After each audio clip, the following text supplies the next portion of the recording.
narasumber Abi Darwis. Eh, kita mulai saja ya. Nanti kita ini dulu.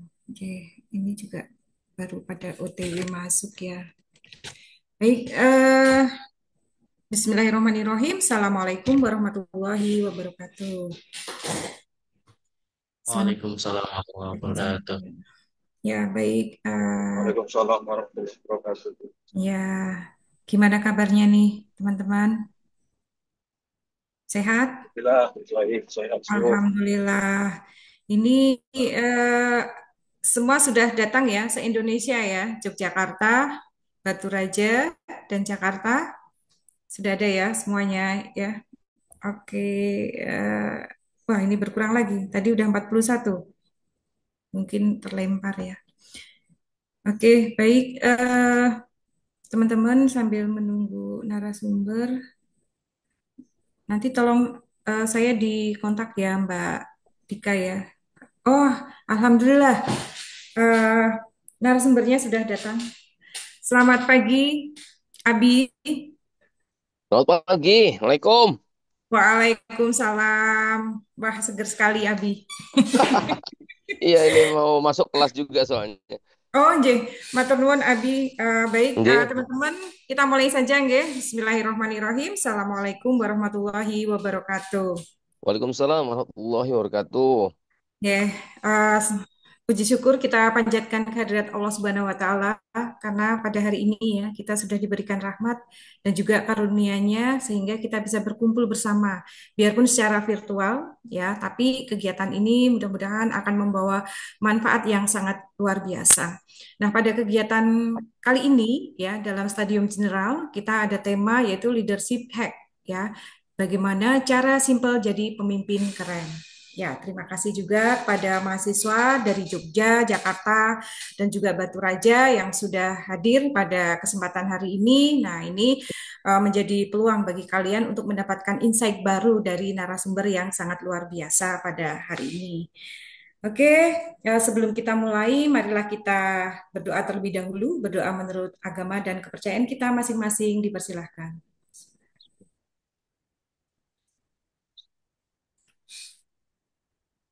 Doa selesai.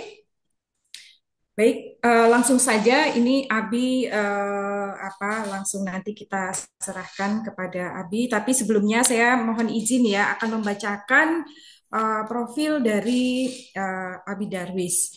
Beliau ini merupakan Presiden Direktur dan CEO PT Darwis Pharma Mafa Holding Company. Abi ini membawahi 9 perusahaan ya sebagai founder 9 perusahaan dan juga Abi Darwis dikenal sebagai coach dengan meraih penghargaan antara lain Master Grounded Coach, Certificate Grounded Business Coaching, Certified Business NLP, dan masih banyak lagi. Nanti waktunya habis Abi kalau saya membacakan semua Iya, iya, iya, iya, iya. semua prestasi Abi. Baik, Ya, langsung saja kita mulai karena Abi juga waktunya terbatas, nggih. Monggo ya. Abi, saya silakan. Terima Baik, kasih. terima kasih. Bismillahirrahmanirrahim. Assalamualaikum warahmatullahi wabarakatuh. Waalaikumsalam. Terima kasih kepada Dokter Tri, Dokter Dewi, dan Amin. Dokter Surya Kresna serta teman-teman The Next True Leader. Teman-teman semua para pemimpin masa depan yang kita semua berharap bahwa Anda adalah penyambung tongkat estafet. Anda adalah apa namanya Iron Stock. Anda adalah apa namanya agen of change ya. Anda adalah harapan-harapan siapapun juga orang tua ya, lebih-lebih kepada negara. Nah, oleh karena itu teman-teman semuanya di kesempatan yang berbahagia ini sebelum Anda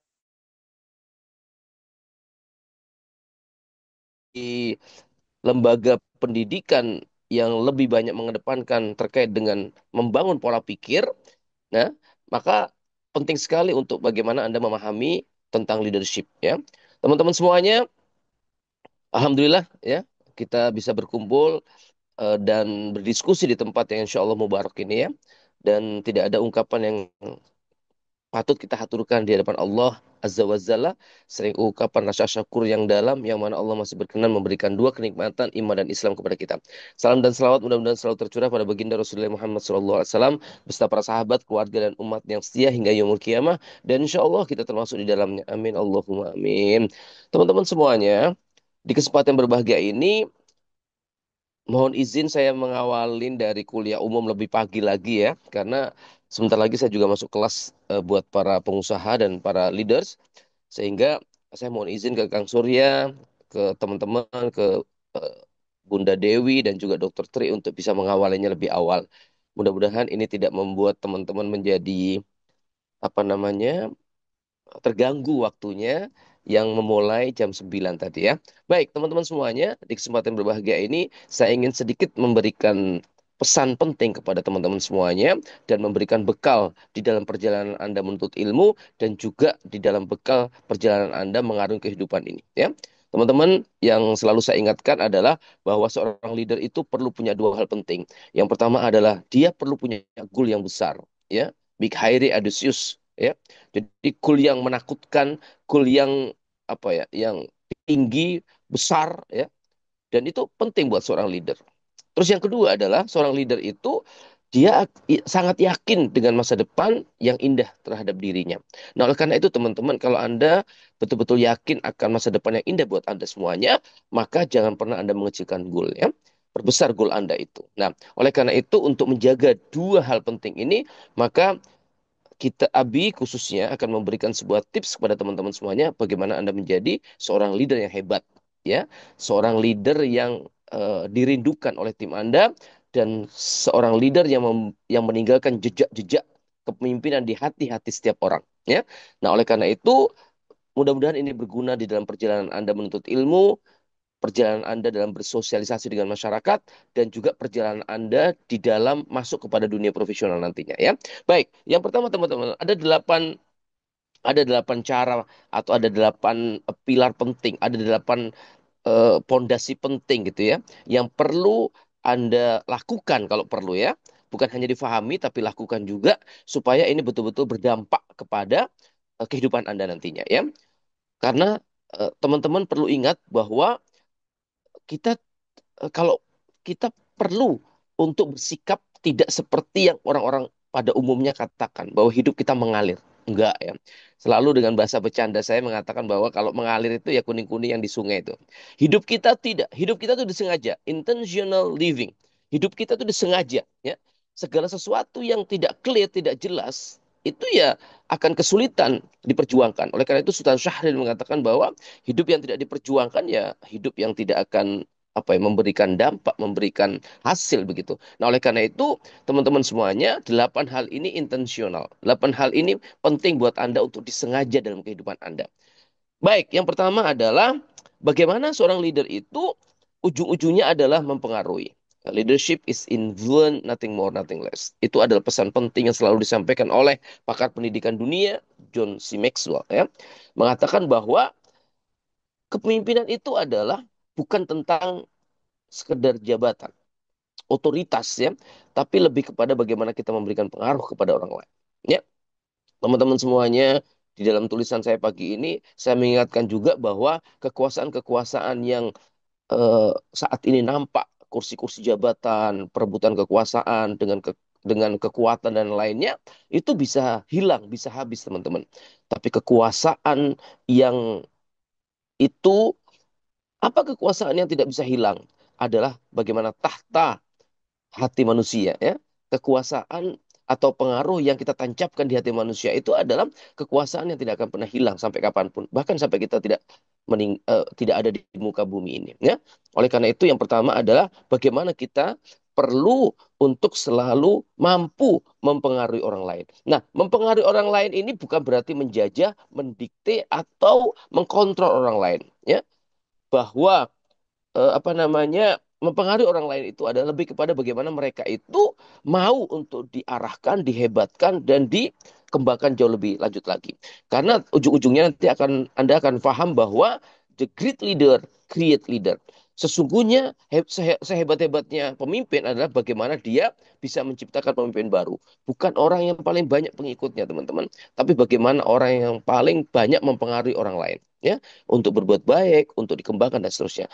Oh, oleh karena itu, kalau Anda mau menjadi pemimpin yang berpengaruh, yang pertama kali yang perlu Anda lakukan adalah Anda perlu fokus. Kalau Anda ketemu sama orang lain, Anda perlu fokus kepada orang lain, ya, fokus another people, fokus kepada orang lain untuk bagaimana Anda mendengar, untuk bagaimana Anda menyimak, untuk bagaimana Anda apa namanya memperhatikan dengan seksama apa yang dia sampaikan, ya. Jadi sekali lagi teman-teman, dari konsep yang pertama ini kita belajar bahwa kecap nomor satu udah selesai.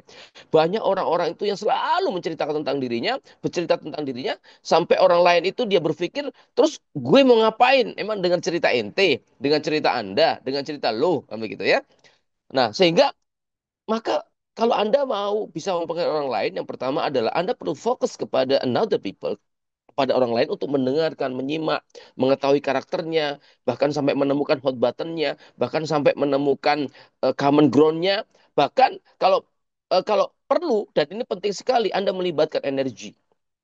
Banyak orang apa namanya melakukan komunikasi, tapi sedikit yang dia membangun hubungan. Hubungan yang bermakna tentunya, ya.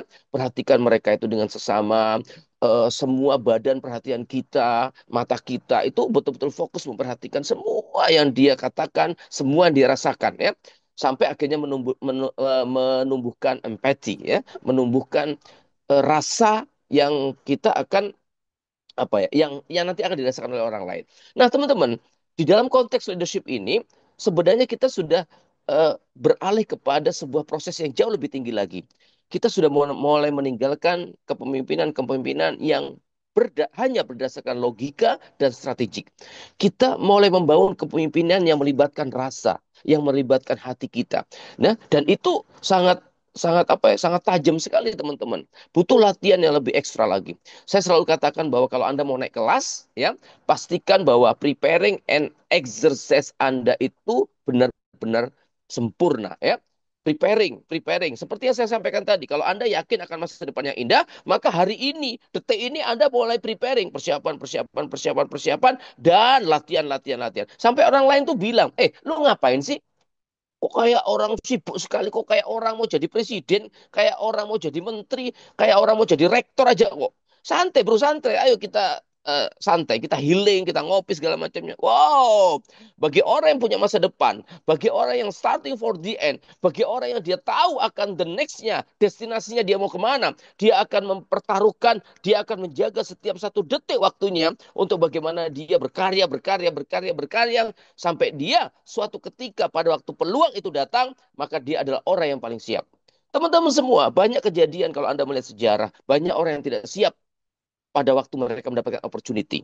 Nah, oleh karena itu yang selalu saya katakan bahwa saya tidak pernah khawatir dengan adanya sebuah opportunity, tapi yang paling saya khawatirkan adalah ketidaksiapan kita untuk beroperasi di skala besar. Ya. Nah, oleh karena itu teman-teman, ayo jadilah seorang leader yang mampu memberikan pengaruh kepada orang lain sehingga mereka bisa dengan sadar untuk menumbuhkan potensi dirinya, dan yang lebih penting lagi adalah bagaimana dia mampu diarahkan, dikembangkan sampai dia menjadi seorang pemimpin yang lebih hebat daripada kita. Oke, ya. Baik, itu yang pertama teman-teman semuanya. Terus yang kedua adalah bagaimana kita sebagai seorang leader selalu memulai setiap detik waktu kehidupan kita itu kalau ketemu sama orang memberikan apa? Spirit, semangat, menyalakan engine yang dia punya begitu loh, ya.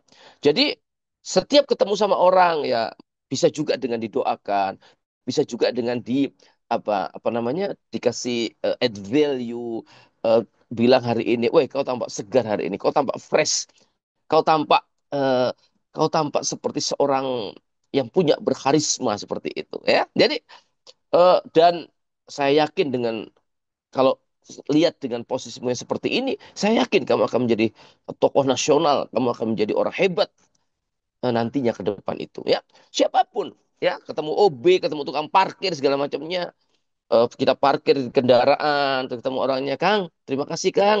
Wah, hari ini eh, Akang kelihatan sehat, Mas kelihatan sehat, kelihatan itu. Ya, mudah-mudahan keluarganya juga sehat, anak-anaknya bisa sekolah sampai tinggi. Nah, itu spirit-spirit yang bagi kita itu biasa-biasa saja misalnya.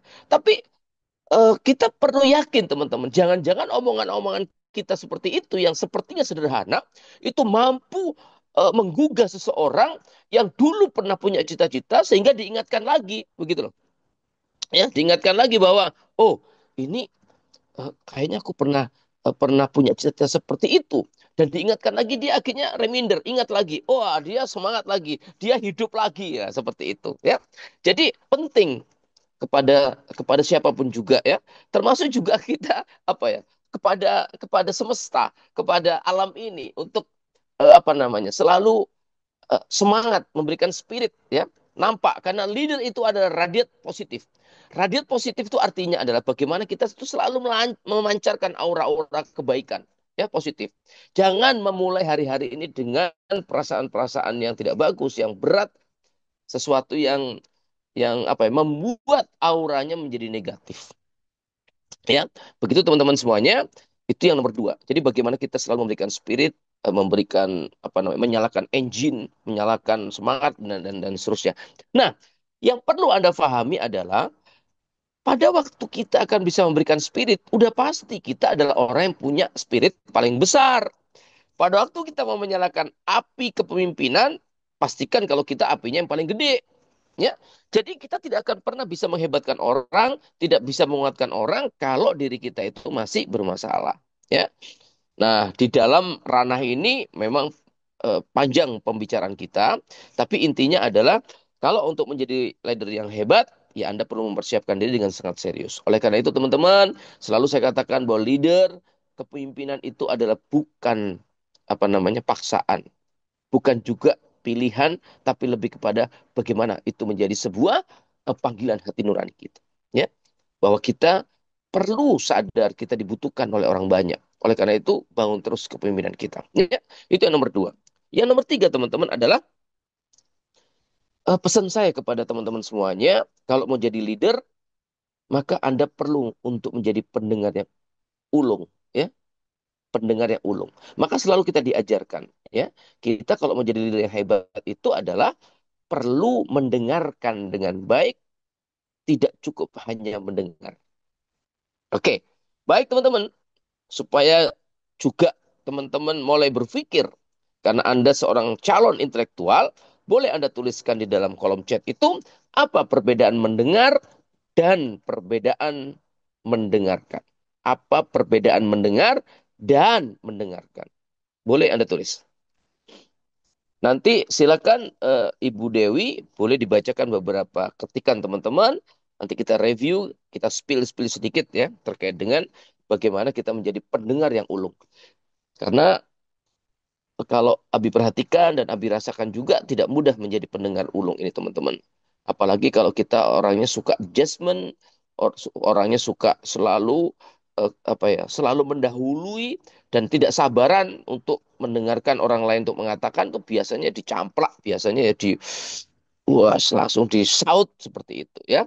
Untuk menjadi seorang leader yang hebat, kita perlu belajar dengan serius terkait dengan mendengarkan. Oke teman-teman, silakan diketik. Nanti door prize-nya dari Ibu Rektor, Ibu Doktor Tri ya.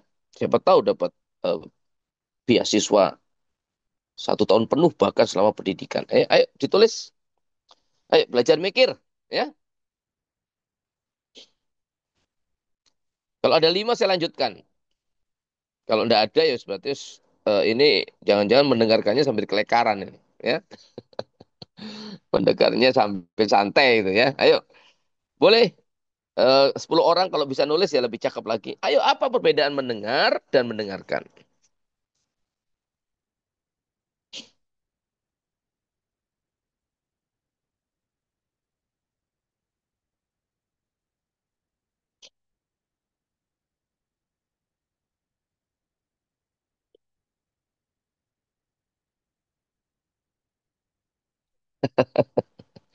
Kok Dokter Krisna yang jawab itu? Dokter Krisna kan mau berbicara nanti di sesi selanjutnya. Ayo teman-teman semuanya.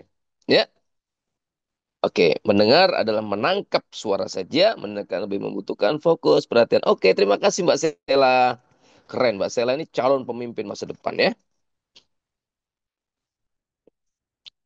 Kayaknya perlu diangkat jadi asisten dosen itu. Kalau Surya nanti bisa follow up itu Sela itu. Oke, ayo, baru satu. Ayo yang lainnya. Mendengar lebih bersifat fisik. Mendengarkan hanya didengarkan lalu dibuang tidak dimasukkan dalam otak. Untuk Oke, makasih Alif ya, Ma Alifi. Oke, teman-teman, ayo ada lagi.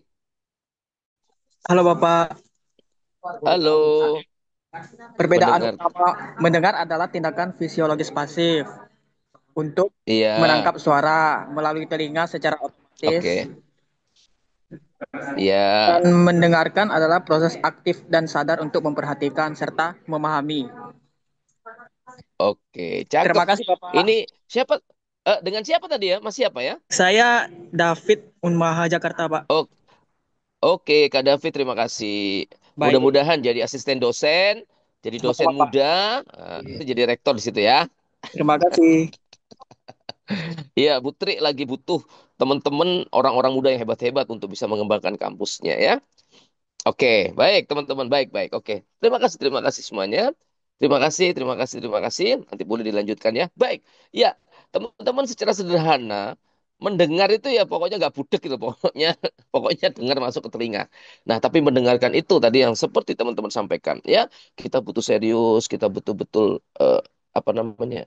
Betul-betul merasakan. Tidak cukup sampai diproses di otak saja, tapi perlu sampai ke hati kita ya, sampai tuntas sampai orang-orang itu tidak ada lagi yang mau disampaikan ya, dan itu butuh perjuangan yang luar biasa teman-teman. Saya rasakan sekali sangat beratnya, apalagi buat seperti Abi, tipe-tipe orang yang suka menyampaikan sesuatu gitu ya, katakanlah sebagai seorang trainer misalnya ya. Itu mungkin mendengarkan hal-hal yang sangat menyenangkan buat seorang coach gitu, yang betul-betul mendengarkan, meresapi dan segala macamnya sampai dia mampu memberikan pertanyaan-pertanyaan yang membangkitkan pertanyaan-pertanyaan yang powerful, bahkan termasuk pertanyaan-pertanyaan yang sangat membunuh buat dia untuk bisa berpikir provokatif dan seterusnya. Ya, tapi buat seorang orang trainer memang itu challenging banget. Bagaimana dia menahan untuk tidak langsung merespon, memberikan jawaban seperti itu ya. Dan inilah proses-proses yang memang perlu kita lakukan untuk menjadi seorang pemimpin yang hebat. Ya, seperti itu teman-teman ya. Nah, baik, nanti kita coba ada space waktu lagi untuk diskusi lebih lanjut ya. Habis selesaikan dulu. Sekarang nomor 4. Nah, nomor 4 teman-teman adalah kita bicara tentang servant leadership ya.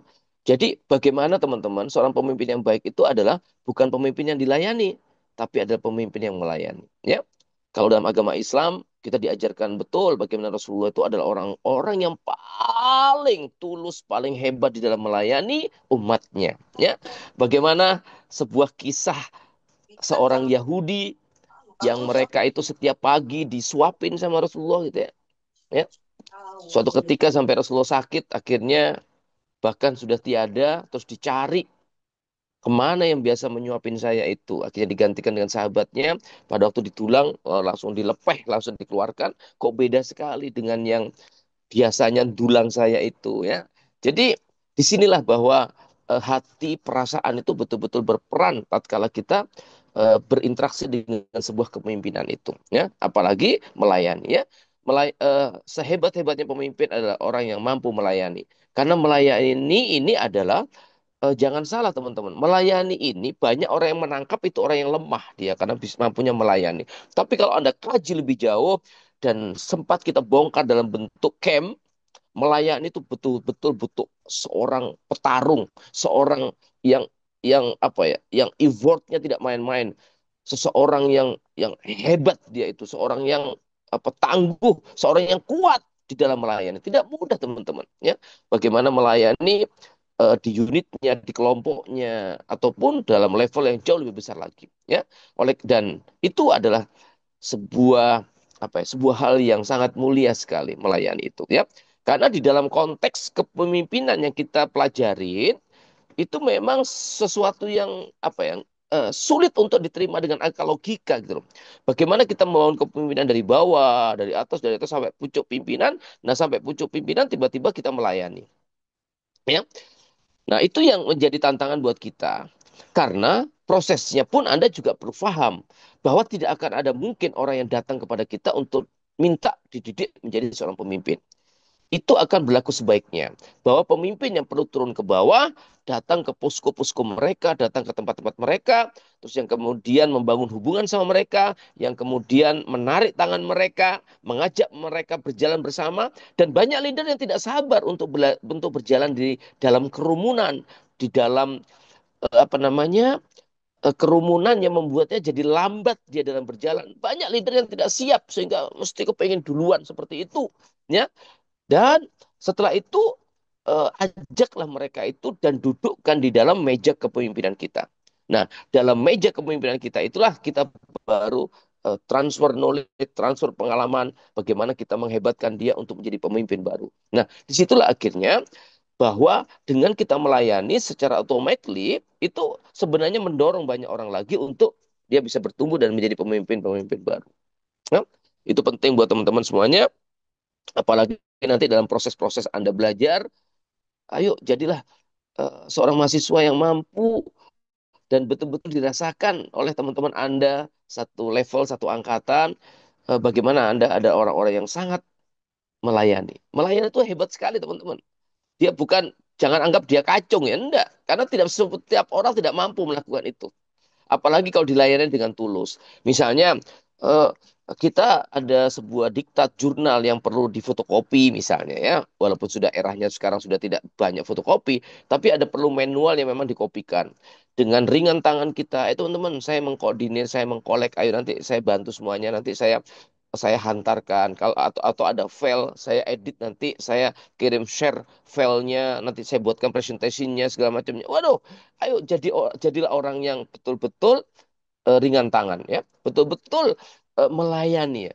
Sampai kita akhirnya menjadi malu dan nggak tega dengan cara-cara dia itu melayani kita semuanya. Padahal kita ini satu satu level gitu ya. Apalagi nanti misalnya kalau Anda sempat jadi ketua BEM atau ketua kelas itu ya, bagaimana dia menginisiasi, melayani, bagaimana dia membantu pelaksanaan proses belajar mengajar yang nyaman, dosennya juga akhirnya appreciate kepada Anda. Bagaimana betul-betul membantu dosen itu preparing terkait dengan dia mengajar, membantu teman-teman preparing dalam kesiapan belajar, betul-betul membantu proses belajar itu supaya nyaman semuanya. Dan itu peran-peran yang Masya Allah dahsyat sekali. Mungkin ya, pada waktu Anda lakukan itu orang tidak merasakan. Tapi begitu Anda tidak lakukan di hari-hari tertentu, orang-orang akan mulai merasakan ada sesuatu yang hilang. Loh, ini kok biasanya lampu nyala semua, slide sudah langsung siap, ada welcome sound-nya, kursi sudah dibuat U-shape, gini. Itu siapa sebenarnya yang menyiapkan? Tapi hari ini kok berantakan semua, lampu juga kadang-kadang nggak nyala, slide-nya masih belum dinyalakan, dosennya pun juga datang. Loh, kok gini? Ruangan juga berserakan, anak-anak duduknya juga nggak rapi seperti itu. Loh, kok jadi beda ya? Nah, kita mulai merasakan bahwa kemarin-kemarin itu ada something, ada seseorang yang rela menyiapkan dirinya untuk menginisiasi itu semuanya. Dia mengambil peran melayani dosennya untuk menyiapkan semuanya, spidolnya, inframerahnya, terus menyiapkan bangkunya. Dia datang lebih awal untuk siapkan. Untuk apa?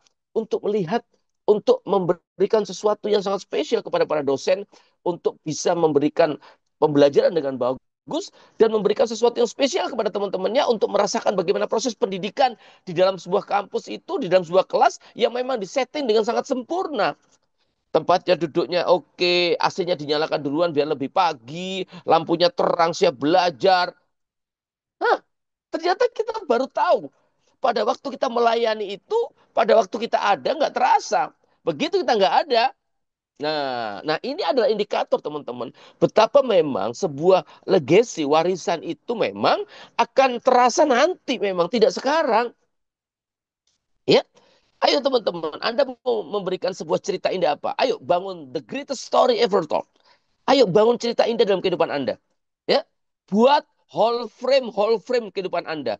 Kalaupun di kampus Anda tidak ada foto-foto Anda atau tidak ada hall of frame, Tapi buatlah Hall of Fame di hati-hati setiap orang yang Anda temuin. Kepada Pak Bonnya, kepada adminnya, kepada para dosen, kepada teman-temannya.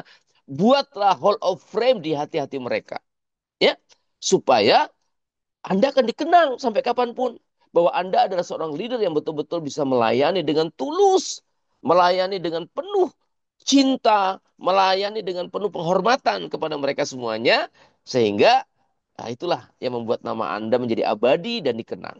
Betul, Anda bukan rektor. Betul, Anda bukan menjadi founder di situ. Betul, Anda bukan yayasan.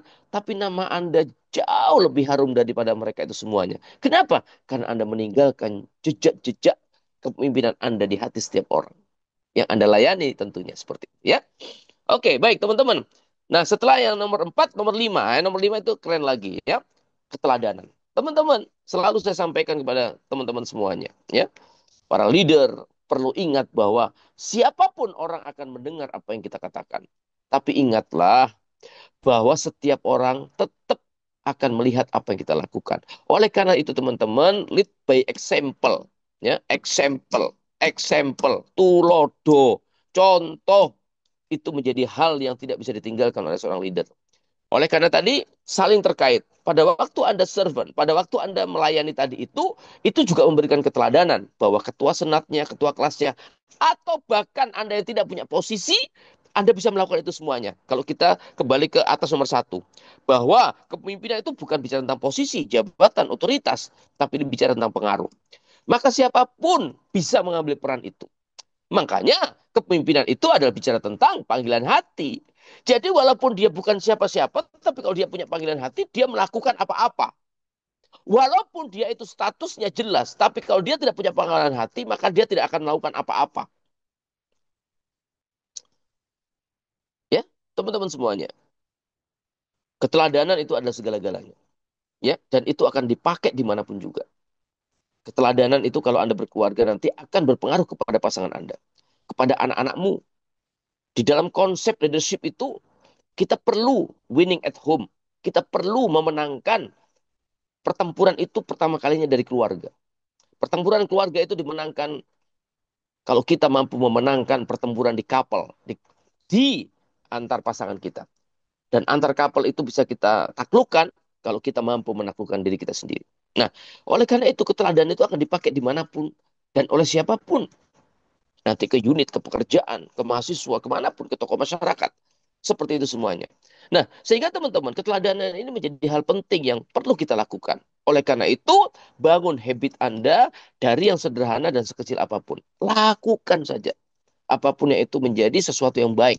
Karena itu akan menjadi habit dan itu pasti akan berpengaruh dan pasti akan memberikan dampak kepada siapapun. Khususnya kepada orang-orang yang Anda pimpin. Ya, seperti itu keteladanan. Oke, nomor 5. Nomor 6 adalah ya seorang leader yang hebat itu adalah dia menghargai proses, tidak hanya hasil.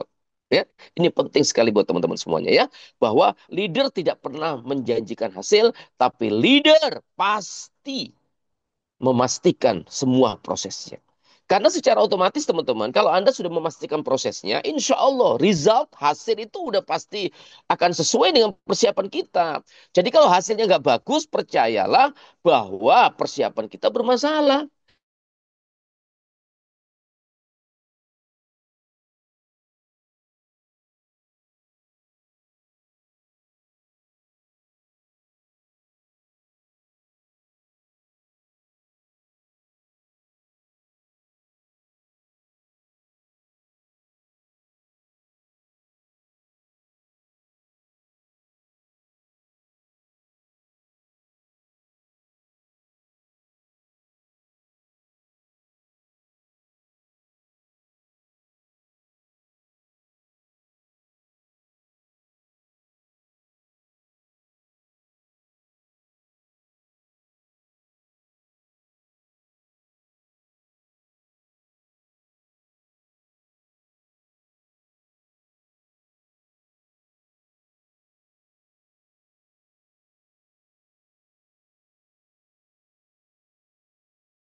Mohon maaf ya teman-teman, sepertinya ini abinya terlempar ya.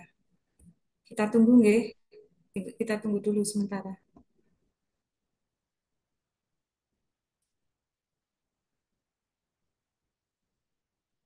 Halo Pak Surya. Monitor. Kayaknya abinya ini ya kelempar ya Pak. Tadi sempat nge-lag sih. Iya, ini saya lagi coba kontak. Oh, oke, oke. Baik. Ditunggu ya teman-teman ya.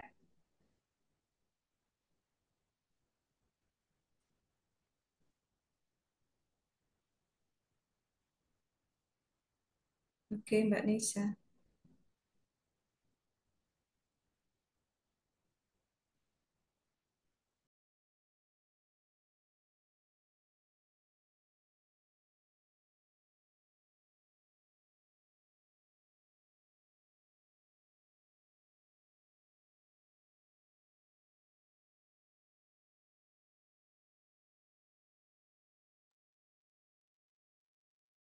Saya kirim chat ke Abi itu nggak nyampe. Curiganya, curiganya ini ada mati lampu atau akses internetnya mati. Kita tunggu dulu ya.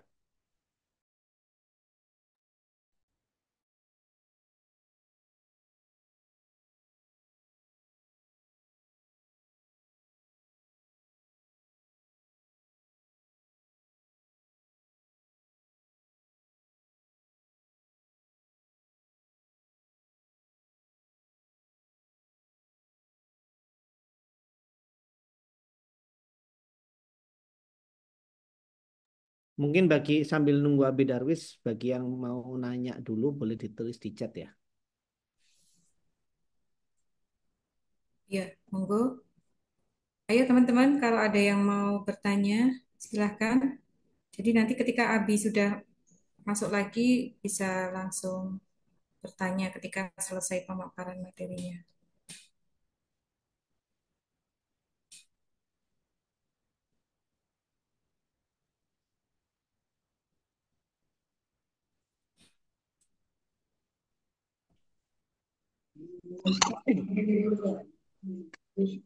Oke. Baik, teman-teman, mungkin ada yang mau bertanya, silahkan.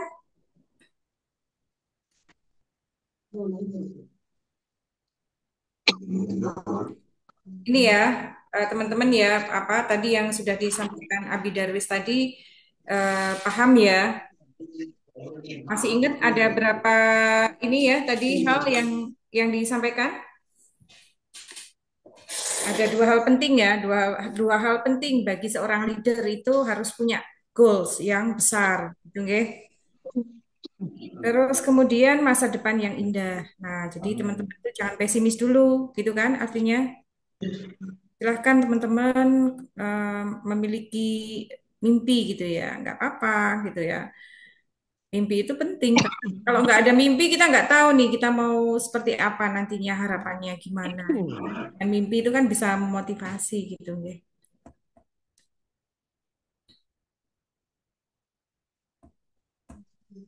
Terus ada apa tadi?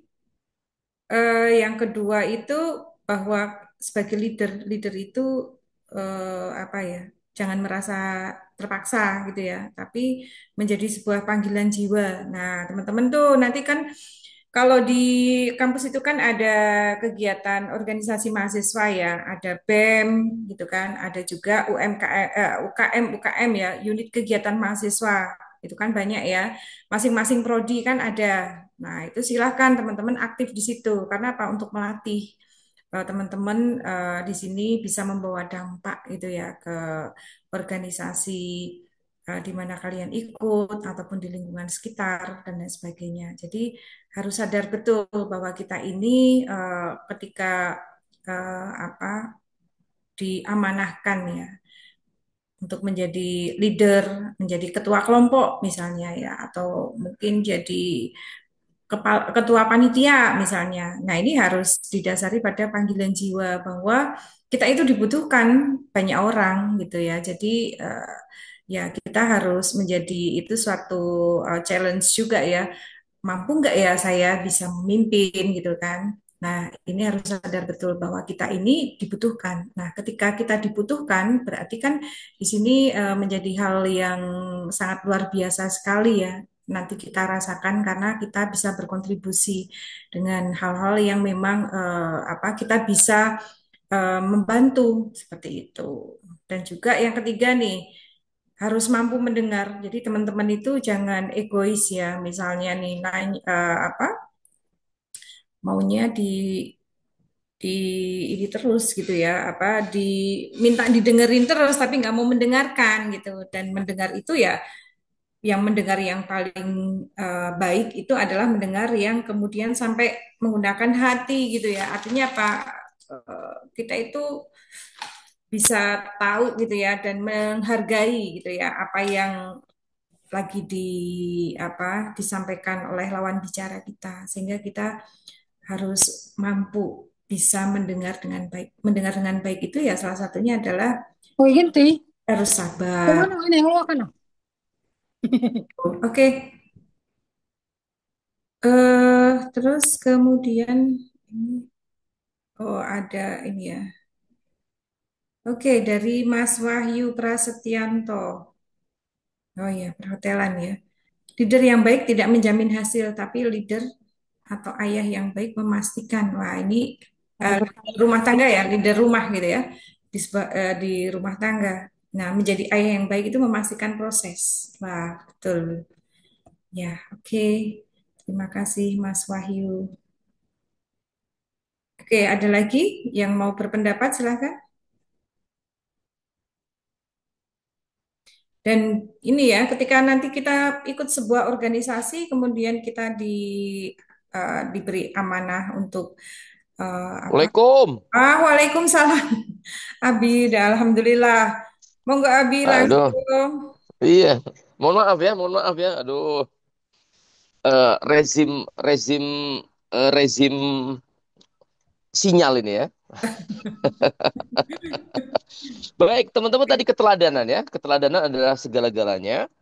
Maka ayo bangun diri Anda dengan mulai melakukan sesuatu yang kecil, tapi itu menjadi habit, jadi kebiasaan. Karena kebiasaan tidak ada yang bisa menggantikan. Oke ya, keteladanan. Berarti nomor 5 keteladanan. Nomor 6 adalah, oh sorry, nomor 5 keteladanan, nomor 6 menghargai proses tadi ya.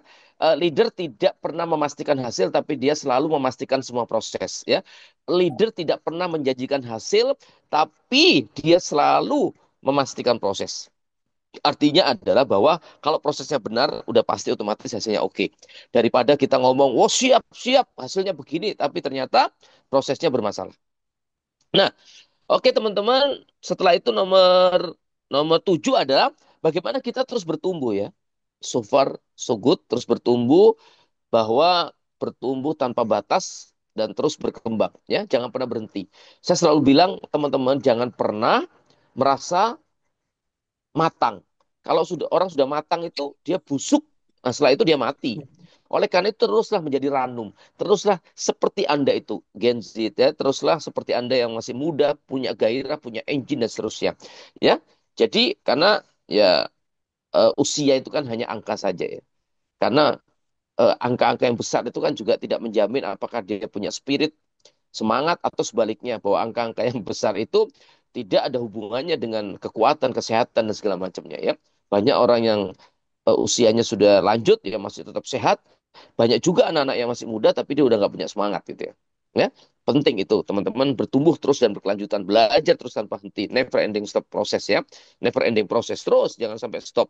Dan yang terakhir adalah ingat teman-teman, yang terakhir adalah yang paling penting adalah kita perlu selalu memberikan add value dan kita perlu selalu memberikan manfaat kepada orang lain dan sebaliknya jangan sampai jadi beban. Jangan pernah beban. Makanya selalu saya bilang teman-teman, leadership itu adalah dimulai dari kita sendiri. Leadership itu adalah dimulai dari kita sendiri yang sudah tuntas dengan urusan kita. Artinya apa? Kalau ngurus dirinya sendiri aja nggak bisa, apalagi ngurus orang lain. Ya, jangan pernah kita menjadi beban buat orang lain. Ya, kalau perlu kita selalu menjadi apa ya, menyenangkan, meringankan beban orang lain. Seperti yang saya sampaikan tadi terkait dengan bagaimana kita menjadi apa ya, melayani tadi itu ya. Jadi suatu ketika nanti teman-teman, seperti yang saya sampaikan, hal-hal yang saya sampaikan tadi itu, 8 poin penting tadi itu adalah, memang pada waktu kita nampak itu nggak kelihatan teman-teman. Tapi orang akan kerasa pada waktu sesuatu 8 hal tadi penting tidak kita lakukan, itu orang akan terasa ada sesuatu yang hilang begitu loh. Itulah leadership ya. Itulah kepemimpinan yang sudah pada fase melibatkan rasa. Kenapa kita katakan sebagai leadership is art gitu ya? Kenapa itu menjadi seni? Iya, karena itu ada melibatkan rasa, melibatkan sesuatu yang tidak nampak, keteladanan, ya, semangat, terus apa, melayani, ya, ya, ada yang nampak dan juga ada yang tidak nampak gitu loh. Terus memberikan add value, memberikan spirit, memberikan apa sesuatu yang bagi kita itu nyaman gitu loh kalau kita ketemu dengan orang itu. Jangan menjadi orang yang meresahkan, jadi orang yang mengganggu, jadi jangan orang yang menyebalkan seperti itu ya. Nah, oleh karena itu teman-teman semuanya penting buat kita untuk bisa betul-betul ayo kita pahami 8 tadi itu terus kita lakukan. Ya, ingat segala sesuatu yang kita dapatkan itu akan menjadi ilmu dan ilmu itu tidak akan jadi apa-apa. Nah, ilmu itu akan menjadi knowledge, pengetahuan kita, tapi pengetahuan kita itu tidak akan menjadi apa-apa, tidak akan menjadi result kalau tidak dieksekusi. Oleh karena itu teman-teman, 8 tips ini ayo dicoba, dilakukan setiap hari, dievaluasi, dimonitoring. Nah, kita kepengen bahwa itu menjadi sesuatu yang berdampak buat diri Anda minimal. Terus yang kedua orang-orang sekitar Anda dan tentunya kepada dunia atau alam semesta ini. Sehingga keberadaan kita itu dirindukan. Keberadaan kita itu betul-betul memberikan manfaat yang sebanyak-banyaknya. Bukankah ujung-ujung perjalanan kita itu adalah bagaimana kita mewujudkan sebuah definisi yang Allah tetapkan bahwa sebaik-baik orang itu adalah orang yang paling bermanfaat buat orang lain dan memberikan manfaat yang sebanyak-banyaknya. Wallahu a'lam bishawab. Teman-teman, itu sedikit pengantar dari kuliah umum yang nanti akan jauh lebih detail Dr. Surya yang akan menyampaikan dan juga mungkin pembicara-pembicara lainnya. Ya minimal ini sebagai apa namanya breakfast ya. Breakfast mentality, leadership breakfast. Ini adalah seperti coffee morning. Ini adalah seperti sarapan pagi kita sebelum Anda makan menu-menu yang lebih dahsyat lagi. Ya. Dan mudah-mudahan ini menjadi trigger buat Anda bahwa Indonesia sekarang bukan hanya sekedar leadership gap. Bukan hanya sekedar ada gap leadership, tapi sudah krisis. Leadership crisis, ya, crisis leadership. Kita sudah krisis leadership. Oleh karena itu, siapapun berharap anak-anak muda mengambil peran yang lebih penting lagi untuk menjadi leader hebat, leader kelas dunia, sehingga mampu mengangkat harkat martabat kita, keluarga, ya, kampus kita, dan tentunya negara kita di mata dunia dan tentunya di alam semesta di hadapan Allah nantinya. Ya, mudah-mudahan bermanfaat dan silakan teman-teman kalau ada yang mau nanya, kalau ada yang mau diskusi atau ada yang menambahkan dipersilakan sebelum Abi pamit menuju kelas yang lainnya. Terima kasih Bu Dewi dan teman-teman semuanya. Terima kasih Abi. Monggo teman-teman, sebelum Abi ini meninggalkan ruangan ini, ruangan Zoom, silakan. Yang mau bertanya, ayo, ayo. Ya, mudah-mudahan sudah ngerti mereka. Oh, mumpung Abi ada di sini loh. Beliau ini sangat sibuk sekali dalam satu hari. Oh, ini Abi ada yang tanya. Saya Oke, ingin tanya. silakan Mas Oke, David. monggo, Ya, silakan Mas silakan. David. Ya.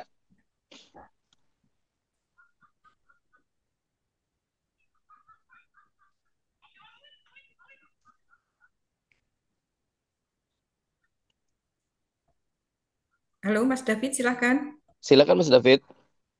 Di raise hand mungkin. Oke. Masih di mute? Iya, masih di mute.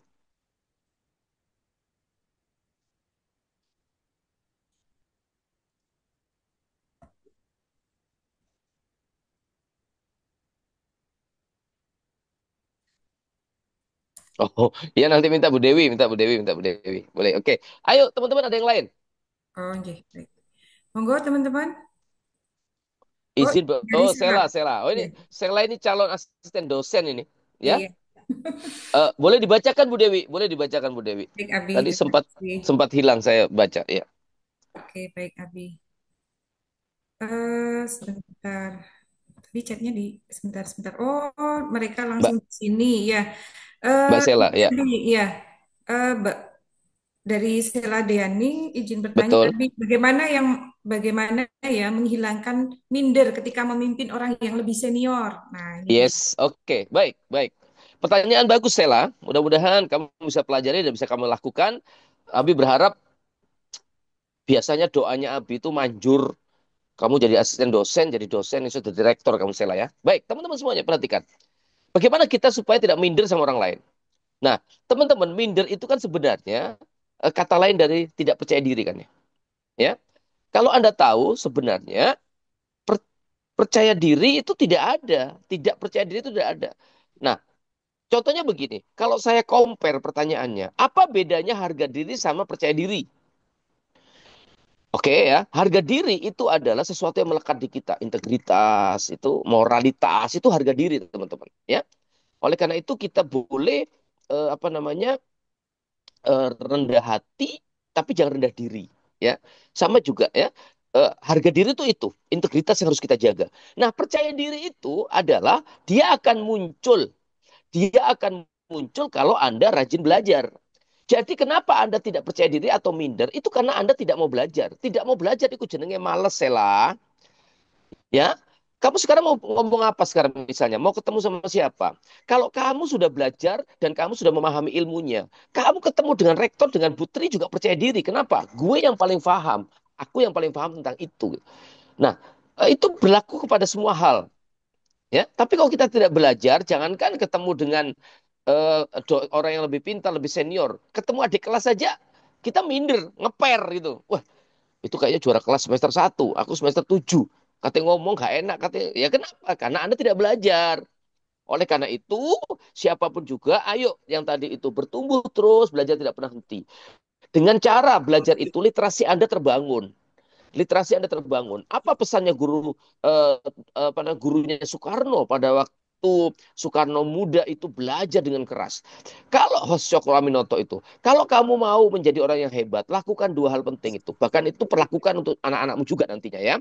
Yang pertama adalah ajari anakmu dengan menulis supaya dia menjadi seorang wartawan yang hebat. Ajari anakmu ngomong supaya dia menjadi orator yang hebat. Itu yang dilakukan oleh Soekarno setiap sore di kelasnya dia. Belajar ngomong, belajar nulis. Hasilnya apa teman-teman? Menjadi seorang negosiator, bahkan menjadi seorang proklamator terhebat. Salah satunya di dunia. Yang kita bangga bahwa itu adalah founder-founder negara kita. Founder, apa namanya, pemimpin-pemimpin kita. Nah, kenapa sekarang kita tidak kesulitan mendapatkan leader-leader itu? Karena banyak leader yang tidak mau belajar dia. Tidak mau preparing, tidak mau persiapan, tidak mau berlatih. Berlatihnya apa? Nulis literasi, nulis narasi setiap pagi, terus belajar ngomong setiap sore, menyampaikan sesuatu yang kecil, segala macamnya. Nah, itu harus diasah gitu loh. Itu yang membuat kita menjadi percaya diri, bukan hanya ketemu dengan orang senior, bahkan kita nanti akan percaya diri kita ngomong di forum-forum internasional. Apalagi Anda itu lembaga pendidikan, Anda itu adalah kaum-kaum intelektual yang tentunya sangat dekat dengan urusan literasi itu. Saya berharap Dr. Tri nanti itu mampu betul-betul menginisiasi, Dr. Surya juga, tradisi-tradisi belajar, bedah buku, tradisi-tradisi belajar terkait dengan berdebat, menyampaikan narasi-narasi besar. Itu penting buat para intelektualitas. Karena kalau tidak, nanti ya Anda tidak akan pernah siap. Seperti yang saya sampaikan tadi, pasti akan minder, pasti akan mengucilkan diri, tidak akan berbaur. Bagaimana kita ini dipersiapkan sebagai masyarakat global, masyarakat internasional. Nah, masa masa di kelas saja kita sudah mulai menepi, di kampus saja kita sudah mulai tidak terlihat, apalagi di dunia. Sela, mudah-mudahan ini memberikan gambaran buat kamu bahwa jangan pernah berhenti untuk belajar ya. Terus belajar, mudah-mudahan Sela terwujud apa yang diinginkan dan teman-teman semuanya ya. Sukses buat Amin. Sela dan teman-teman semuanya ya. Oke, baik. Terima kasih, Abi. Ini ada 3 pertanyaan lagi, Abi. Bentar, Abi. Satu kali lagi ya? Atau Iya, 2 kali ya? iya Bisa? boleh boleh. Oke, Boleh satu, boleh satu satu boleh. deh. Kalau cukup saya tambahin lagi Lagi, deh. Ya, baik, ya, Abi. oke. Ini ada pertanyaan dari Mas Wahyu Prasetyo. Iya, Mohon arahannya agar sebagai leader memiliki energi yang tinggi dan ngecharge energi saat down. oke. Ya. Nah, tadi Mas siapa Bu? Mas Bu Dewi? Wahyu, Wahyu. Mas Oh iya, Wahyu. Mas Wahyu, itu yang saya bilang. Ayo dimulai dari kita sendiri. Ingat nggak pembukaan acara kita tadi? Nah, sekarang Mas Wahyu punya goal yang besar nggak? Mas Wahyu yakin nggak akan masa depan yang indah? Kalau dua itu tidak ada, itu yang membuat orang jadi loyo hidupnya gitu loh. Jadi kalau kita Ya, punya dua hal tadi itu, dimanapun posisimu, rumahmu di gunung, rumahmu gedek, kondisimu apapun saat ini seperti itu, kamu tidak akan pernah kehilangan gairah dan spirit. Kenapa? Karena yakin akan ada masa depan yang indah. Boleh hari ini aku dalam keadaan terpuruk, dalam keadaan orang tidak mau lihat saya, dalam keadaan yang memalukan, katakan seperti itu, tapi ingat, suatu ketika aku akan menjadi sukses. Dengan cara apa? Belajar, mempersiapkan diri, berubah, bertumbuh. Siapa Mas Wahyu yang tidak kepingin lahir sebagai anaknya presiden dan anaknya sultan? Tapi kan kita tidak bisa menentukan takdir seperti itu, gitu loh. Ya, setiap orang tidak bisa merubah cerita hidupnya. Tapi bukankah setiap orang itu mampu membuat cerita indah di setiap kehidupan kedepannya yang dimulai dari sekarang? Ayo Mas Wahyu, kapan kamu membuat cerita indah tentang hidupmu? Nah, itu tidak akan bisa kamu lakukan kalau kamu tidak punya mimpi yang besar. Karena hanya itu yang mampu menjaga gairah hidupmu yang dalam kondisi apapun kamu tetap semangat dan berapi-api. Tidak punya uang, semangat. Tidak punya ini, semangat. Kenapa? Karena suatu hari akan tiba masanya. Masa-masa yang indah buat saya itu. Dan ingat, itu hanya tidak gratis. Bermimpi boleh gratis. Tapi memperjuangkannya, mendapatkannya tidak gratis. Butuh effort, butuh biaya yang mahal.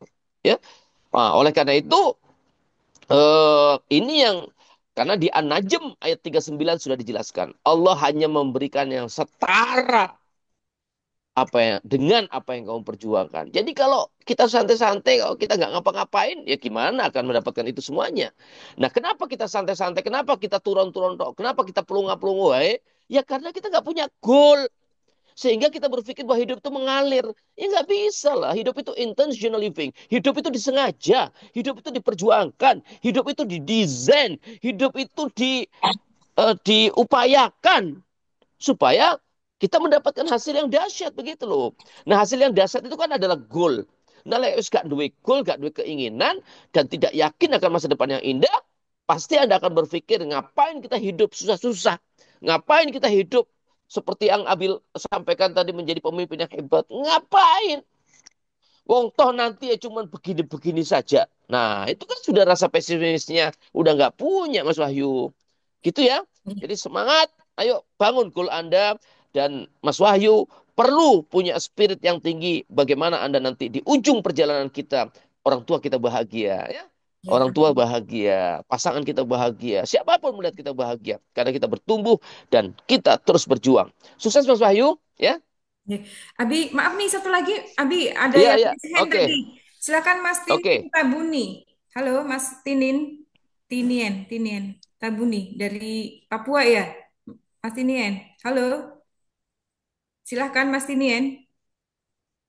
Tadi raise hand ya. Oke, Ya, silakan silakan. silakan. Dari Bumi Cendrawas ini. Iya, sepertinya Abi. Halo Mas Tinien. Kok malah dia senyum-senyum. Hilang. Halo Mas Tinien. Baik, sepertinya mungkin gangguan sinyal kali ya. Abi masih ada waktu nggak, Bi? Boleh satu selamat, satu satu untuk O- closing deh ya. Oke, Yuk. oke, Bi, Pak selamat, Bi. Oh, selamat siang. oh, selamat siang. Oke. Silakan Mas Tinien. Iya, iya. Iya, itu saya mau ingin tanya tentang dalam kepemimpinan itu ada tiga, itu terarah, terukur, ya, Ya. terus apa itu mohon diperjelaskan atau mendalami. Terima kasih dan Oke, baik ya. Jadi mungkin yang terkait dengan arah ya. Jadi seorang pemimpin itu dia memang hadir untuk memberikan sebuah arah dan manajemen adalah orang atau institusi yang menjaga arahnya. Bicara tentang arah ini sangat penting buat teman-teman semuanya. Banyak seseorang yang tidak punya arah, makanya dia tidak punya apa namanya tidak punya pencapaian. Banyak keluarga yang tidak punya arah, makanya keluarganya bertumbuh dengan cara sporadis. Banyak kampus, banyak lembaga Bahkan suatu ketika ada negara yang juga tidak punya arah. Nah, oleh karena itu penting buat seorang leader menentukan sebuah arah destinasi terjauhnya dan panggilan tertingginya. Ya. Nah, oleh karena itu arah itu menentukan sangat related dengan goal kita. Jadi kalau goalnya kecil, arahnya juga kecil. Kalau goalnya besar, arahnya akan besar. Ya. Dan itu yang paling penting buat kita. Oleh karena itu nanti kalau sudah terarah, nanti maka manajemen akan menjaga arah itu dengan membuat ukuran-ukuran standar yang bisa dilakukan. Ya, dan tugas seorang hebat, seorang leader adalah bagaimana menerjemahkan visi besarnya menjadi sebuah activity, menjadi sebuah aktivitas yang betul-betul dilakukan dan dirasakan oleh timnya. Sehingga seorang leader itu adalah bahwa dia adalah orang yang paling tahu dan sudah mengetahui sesuatu tentang arahnya, bahkan dia menjalaninya di dalam pekerjaannya, di dalam proyeknya, dan yang terakhir adalah dia mampu menunjukkan cara kerjanya itu. Sehingga leader tidak cukup hanya bisa membuat arah, tapi dia bisa menurunkan ke bawahnya. Itulah yang akhirnya membuat tim bisa mampu menjaga arah dan melaksanakan sehingga masing-masing orang akan bekerja dengan maksimal. Pemimpin menentukan arah sekaligus dia memikirkan bagaimana caranya mencari orang-orang yang mampu menyusun strategik dan dia perlu mencari orang-orang hebat yang mampu melaksanakan operasional di bawahnya dengan excellent. Sehingga semuanya bisa terwujud dan semuanya bisa mengarah kepada mimpi-mimpi besar yang kita inginkan bersama dan kita rasakan bersama. Terima kasih teman-teman. Mohon maaf rezim waktu yang betul-betul apa namanya yang menghentikan pertemuan dan diskusi kita. Tapi insya Allah kita akan sambung lagi di lain kesempatan dan juga dengan tema-tema yang lain. Tapi yang pasti adalah Abi pesan pada Anda semuanya pakai cara cerdas 8 apa namanya tindakan di dalam membangun kepemimpinan itu supaya betul-betul memberikan dampak kepada diri Anda, dampak kepada keluarga Anda, dan dampak kepada lingkungan Anda. Sukses terus. Menjadi sebuah agen perubah dan juga menjadi the next true leader. Dan saya kepingin bersama Anda semuanya menjadi cerita indah bagaimana kita membangun kepemimpinan Indonesia di Indonesia Emas 2045. Sukses buat semuanya. Terima kasih. Assalamualaikum warahmatullahi wabarakatuh. Waalaikumsalam warahmatullahi wabarakatuh. Terima kasih Abi, ini ilmu yang sangat luar biasa sekali dan juga pastinya membawa dampak juga mahasiswa-mahasiswa ini ya Abi ya. Ya, Mereka ya insya Allah. menjadi calon-calon perubahan, agen perubahan dan juga bisa menjadi pemimpin yang baik. Terima kasih Abi, mudah-mudahan Ya. jadi amal jariah bagi Abi. Terima kasih Abi. Amin, J. J. Saya mohon izin teman-teman, saya mau pamit dulu ya, mau geser ke kelas yang lain. J, J Terima kasih Abi. Abi. Terima kasih. J, matur nuwun. Assalamualaikum. Waalaikumsalam warahmatullahi wabarakatuh. Ya, baik, teman-teman masih ada satu lagi narasumber yang tidak kalah luar biasanya dengan Abi, yaitu Bapak Dekan kita, Bapak Dekan Fakultas Ekonomi dan Bisnis, Dr. Surya Kresnanda, dan juga beliau ini dosen dari Prodi Kewirausahaan. Monggo Pak Surya, silakan. Terima kasih Bu Dewi. Seru ya sesinya Abi Darwis ya. Iya, semangat Ya, sekali. semangat sekali. Saya tuh sering banget ya interaksi dengan Abi Darwis, beberapa kali ngurus bareng, acara bareng, ngisi bareng ya. Dan memang kalau ketemu sama Abi Darwis itu yang tadinya loyo langsung terbakar lagi, gitu ya. Terbakar Betul, semangat. betul. Inginnya ngasih sesuatu, inginnya itu berbuat sesuatu ya. Jadi itu memang yang seharusnya menjadi ciri khas anak-anak muda. Ini saya lihat kan yang di sini memang di Unmaha ini ada yang sudah bekerja, sudah usia lebih senior, ada banyak yang baru lulus SMA, baru lulus SMK mungkin kan, masih muda. Yang usianya lebih senior pun saya yakin jiwanya muda. Kalau sudah bersentuhan dengan dunia kampus itu jiwanya muda. Ya. Ya. Dan kalau jiwa muda itu semangatnya mesti kayak Abi. Ya, semangat keras, maju, pantang mundur. Nanti kalau kuliah ketemu tantangan-tantangan, ya kan, kuliahnya susah, maju terus. Tugasnya susah, maju terus. Ya, ketemu dosen susah, maju terus. Skripsi dicoret-coret terus sama pembimbing, maju terus. Ya, gitu anak-anak muda. Saya mencermati tadi Abi sempat cerita bahwa kita itu mesti punya tujuan yang jelas, berpikir besar, ya. Berpikir besar punya tujuan yang jelas. Nah, itu menarik. Apalagi Abi tadi sempat menyebut tentang kita sedang menuju Indonesia emas, katanya itu ya. Pertanyaannya, benarkah begitu? Saya tampilkan ini.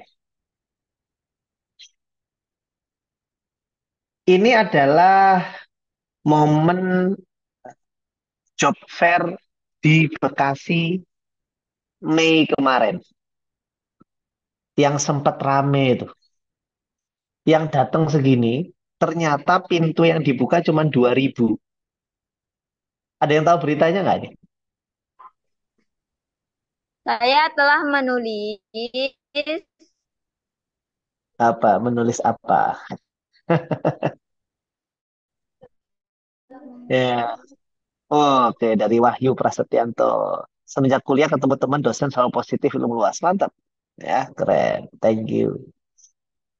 Ini adalah momen job fair. Ini real.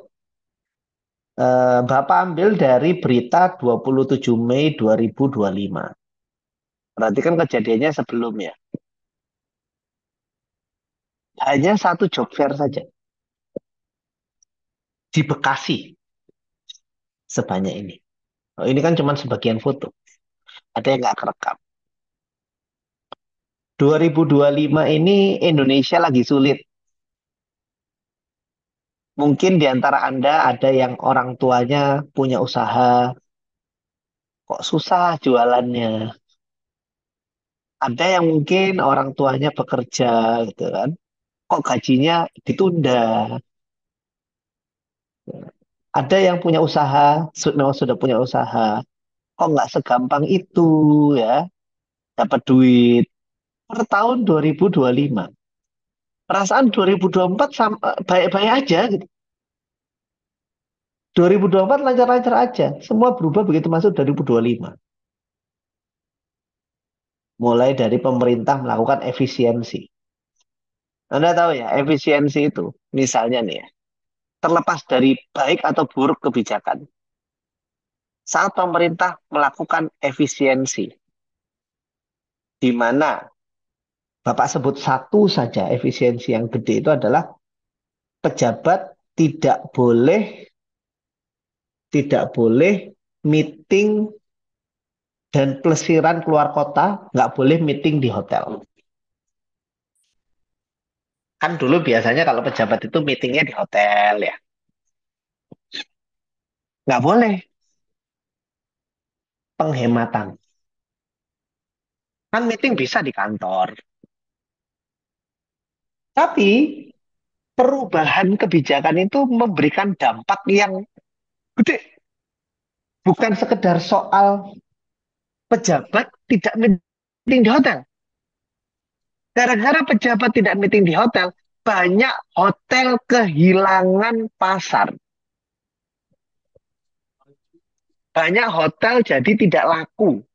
Karena hotel-hotel besar, salah satu pelanggannya selama ini adalah pemerintah. Kalau hotel-hotel pada nggak laku, hotel-hotel ini bingung menggaji karyawannya. Akhirnya karyawannya PHK. Nggak cuma itu, hotel ini untuk makanannya sebagian itu beli dari luar. Karena hotel tidak ada pertemuan, maka pembelian dari luar itu tidak dilakukan. Otomatis toko bakery yang selama ini mensuplai hotel juga kehilangan pasar. Berarti toko bakery itu susah juga menggaji karyawannya. Ya. Nah sekarang kalau toko bakery itu susah menjual ke hotel-hotel, produksi mereka kurang, bakery itu kan butuh bahan baku. Tepung, ya, gula, segala macam bahan baku. Berarti pembelian mereka terhadap bahan baku itu menurun drastis. Artinya jualan tepung, jualan gula itu juga menurun. Produksinya berlebih tidak terjual, numpuk di gudang. Susah lagi gaji karyawan. Itu baru satu kebijakan soal pemerintah melarang pertemuan di hotel. Belum efisiensi yang lainnya. Itu berdampak di mana-mana. Itu baru satu efisiensi pemerintah. Belum lagi perubahan di sektor global dan segala macam. Ya kan? AI. 2024 mulai rame AI. Ya? 2024 mulai rame AI. Tapi waktu itu 2024 itu AI-nya masih belum rame banget lah. Orang masih yang paling rame kan ChatGPT waktu itu. Orang masih pakai ChatGPT kayak pakai Google. Oh, buat cari informasi, ya kan? Hari ini hanya dari satu aja ChatGPT, orang melakukan generating image, bikin gambar. Otomatis desainer yang dulu pakai Corel, Canva itu kehilangan pekerjaan. Biasanya dipesenin kan. AI kayak ChatGPT sekarang sudah bisa coding. Berarti yang selama ini di-hire untuk melakukan coding hilang. Ya. Sudah nggak dipesan lagi. Tes suara saya kedengaran nggak? Halo? Testing? Kedengeran, Pak Surya? Kedengaran ya? Ya, Jelas ya? jelas, Oke. jelas, jelas. Oke, tadi untuk generating image. Untuk coding, ya. Artinya para para programmer yang selama ini fokus coding, banyak yang sudah tidak di-hire karena pakai ChatGPT beres. Copywriting, misalnya orang jualan online. Biasanya kan ada copywriting. Gimana nulis iklannya? Biasanya hire profesional. Sekarang ChatGPT beres. Ya, berarti copywriter hilang pekerjaannya. Itu baru ChatGPT. Lah AI banyak. Sekarang ada AI untuk bikin video. Bikin video animasi. Bikin video animasi sudah nggak perlu pakai animator. Ngeri nggak? Sudah nggak perlu animator. Pakai AI jadi tuh animasi. Cepet pula, murah. Jadi AI itu selain efisiensi pemerintah, AI bikin banyak orang kehilangan pekerjaan. Dan AI itu makin ngeri habis ini. Ini baru awal. Ya. Tahu nggak satu profesi yang dulu hampir nggak mungkin hilang gara-gara teknologi sekarang bakal ditinggalkan? Psikolog. Kenapa? Karena ternyata anak-anak muda lebih nyaman curhat ke AI daripada ke psikolog. Cuman kemarin ChatGPT perkembangan yang baru bagus mereka. Jadi mereka secara perusahaan membaca itu berbahaya, sehingga kalau teman-teman langganan ChatGPT Pro yang GPT versi 5, kalau kita curhat kayak ke psikolog, mereka menolak karena sudah dinilai berbahaya. Sampai di Amerika ada seorang mahasiswa bunuh diri setelah curhat sama ChatGPT dan diberi masukan tentang cara-cara bunuh diri. Ngeri sekali. Karena kan sebenarnya AI itu ngasih yang kita mau, bukan ngasih yang benar. Ya, jadi dia hanya memvalidasi yang kita mau. Misalnya kita suka sama seseorang gitu ya. Aku cocok nggak sama dia? AI itu bukan mengatakan kamu nggak cocok. Kamu maunya dibilang apa? Kamu maunya dibilang cocok kan? Ya udah kamu kasih semua alasan untuk mengatakan kamu cocok. Itu cara kerja dia.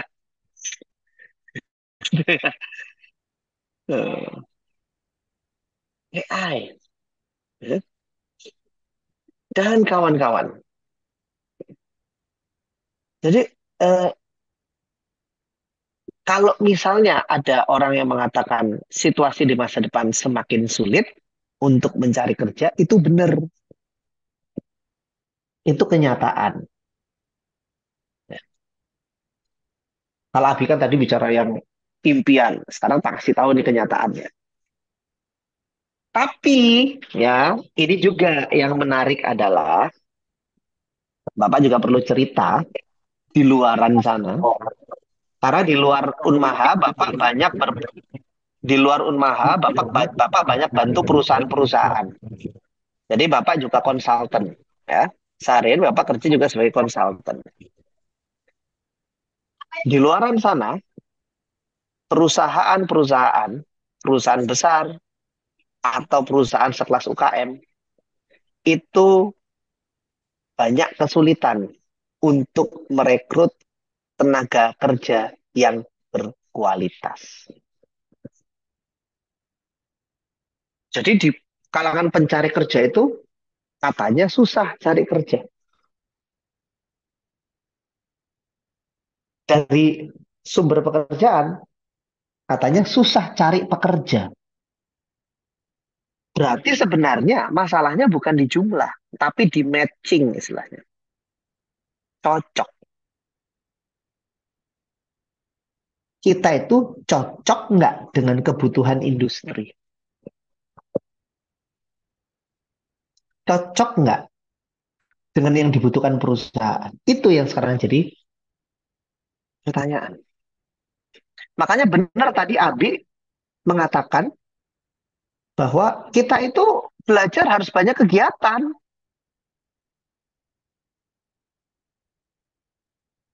Ikut unit kegiatan mahasiswa, ikut kepanitiaan, ikut ikut project-project. Nanti kalau di UMAHA itu banyak project-project ya.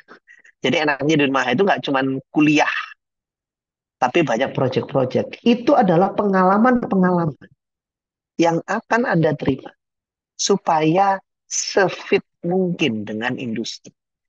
Jadi teman-teman yang Anda yang lain nanti baru lulus tahunnya teori, harapannya yang di Unmaha lulus sudah lebih siap.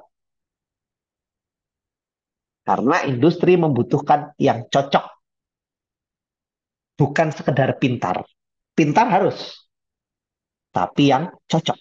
Jadi kalau kita bisa cocok,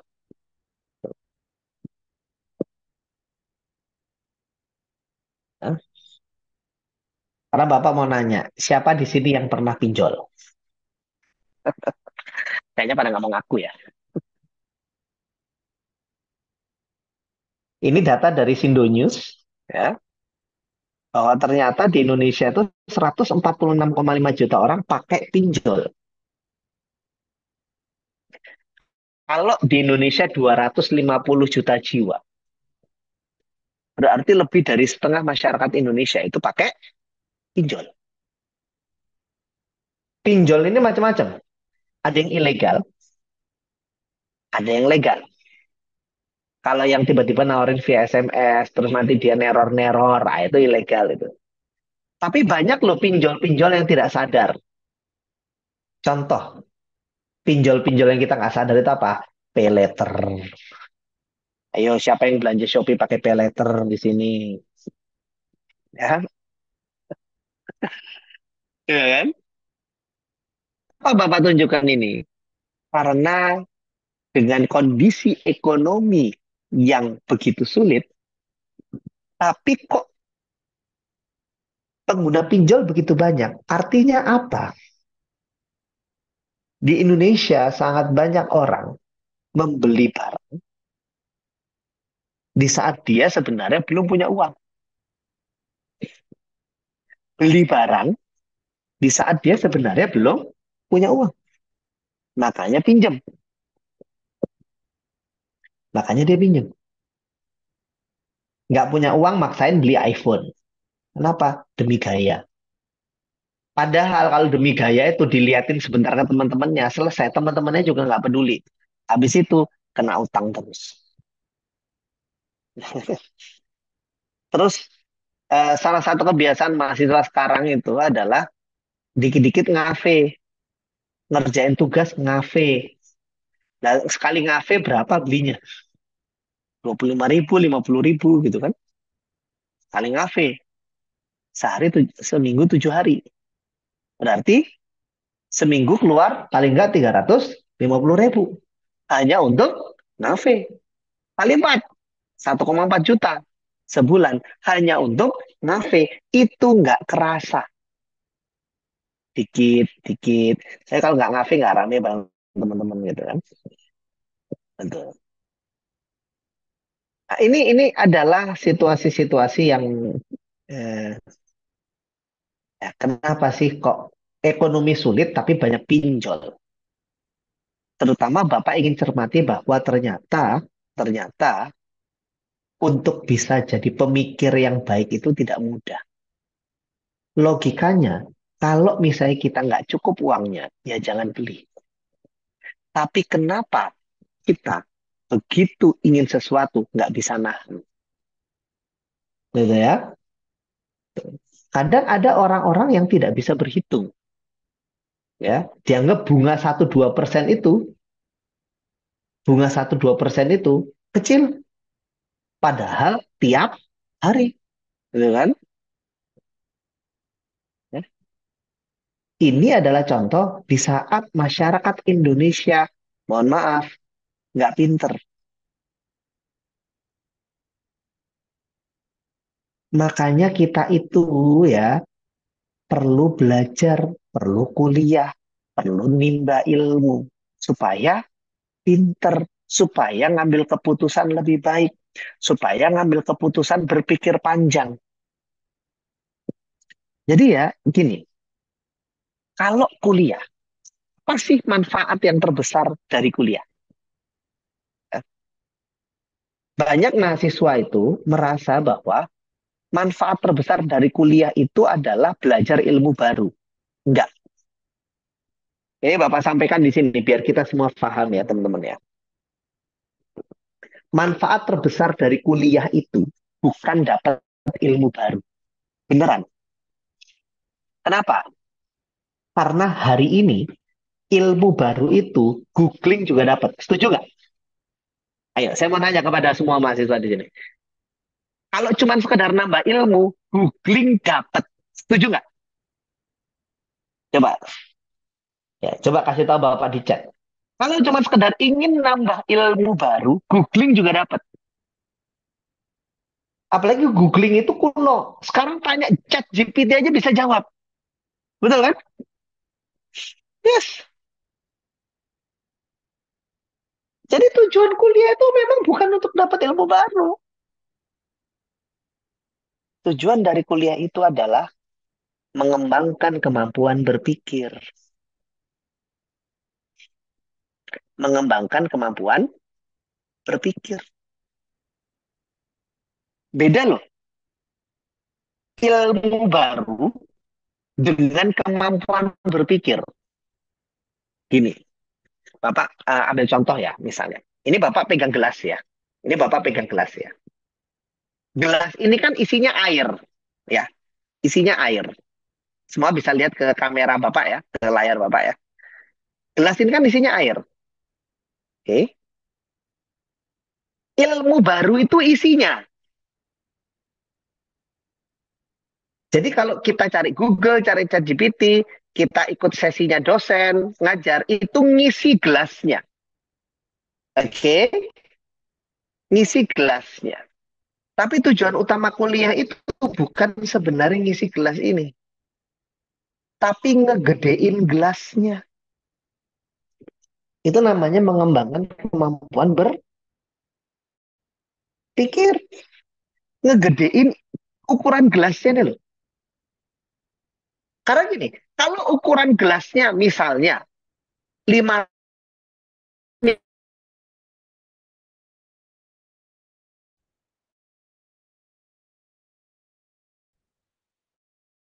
oke, ukuran gelasnya 500 ml, diisi liter, masuk semua nggak?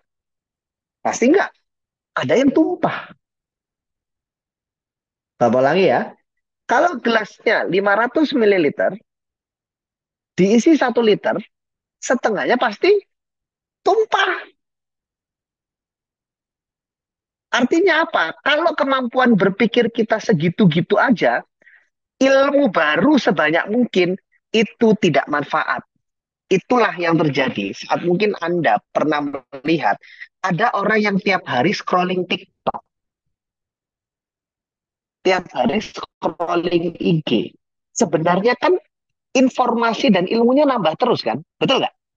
Karena dia itu ngelihat TikTok, ngelihat IG itu kan sebenarnya nambah informasi. Banyak berita, banyak informasi, banyak ilmu begitu ya. Dia lihat terus, lihat. Kenapa itu? Sehari sampai 3 jam, 4 jam non-stop itu. Scrolling. Sebenarnya ilmu dan informasinya nambah. Tapi hidupnya gitu-gitu aja. Nggak berubah hidupnya. Kenapa? Karena ilmunya nggak berguna. Kenapa? Karena begitu masuk gelasnya, tumpah. Kenapa tumpah? Karena gelasnya segitu-gitu aja.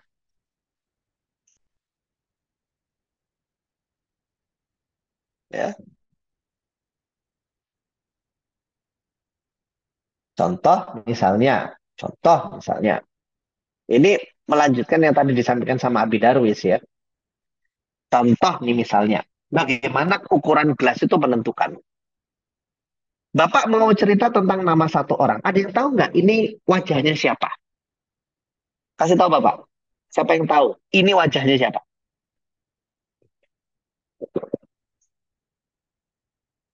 Oke, Bapak kasih clue deh. Gravitasi. Oke, terima kasih ya, Mas Ahmad. Isaac Newton. Isaac Newton itu ceritanya dia adalah penemu dari teori gravitasi. Dan cara pandang ilmu rumusannya menjadi landasan bagi fisika klasik. Ini bagi yang SMA-nya belajar fisika, mungkin ingat ya, kalau fisika klasik itu Newton, kalau fisika modern itu Einstein, Albert Einstein. Jadi dia menemukan teori gravitasi. Sebagian dari kita sudah tahu ceritanya, gimana dia bisa menemukan teori gravitasi. Ceritanya, dia lagi duduk-duduk di bawah pohon apel. Lagi baca buku, santai, ya kan? Oke, baca buku, santai. Terus, ada apel jatuh. Blutup di hadapan dia. Ada apel jatuh di hadapan dia.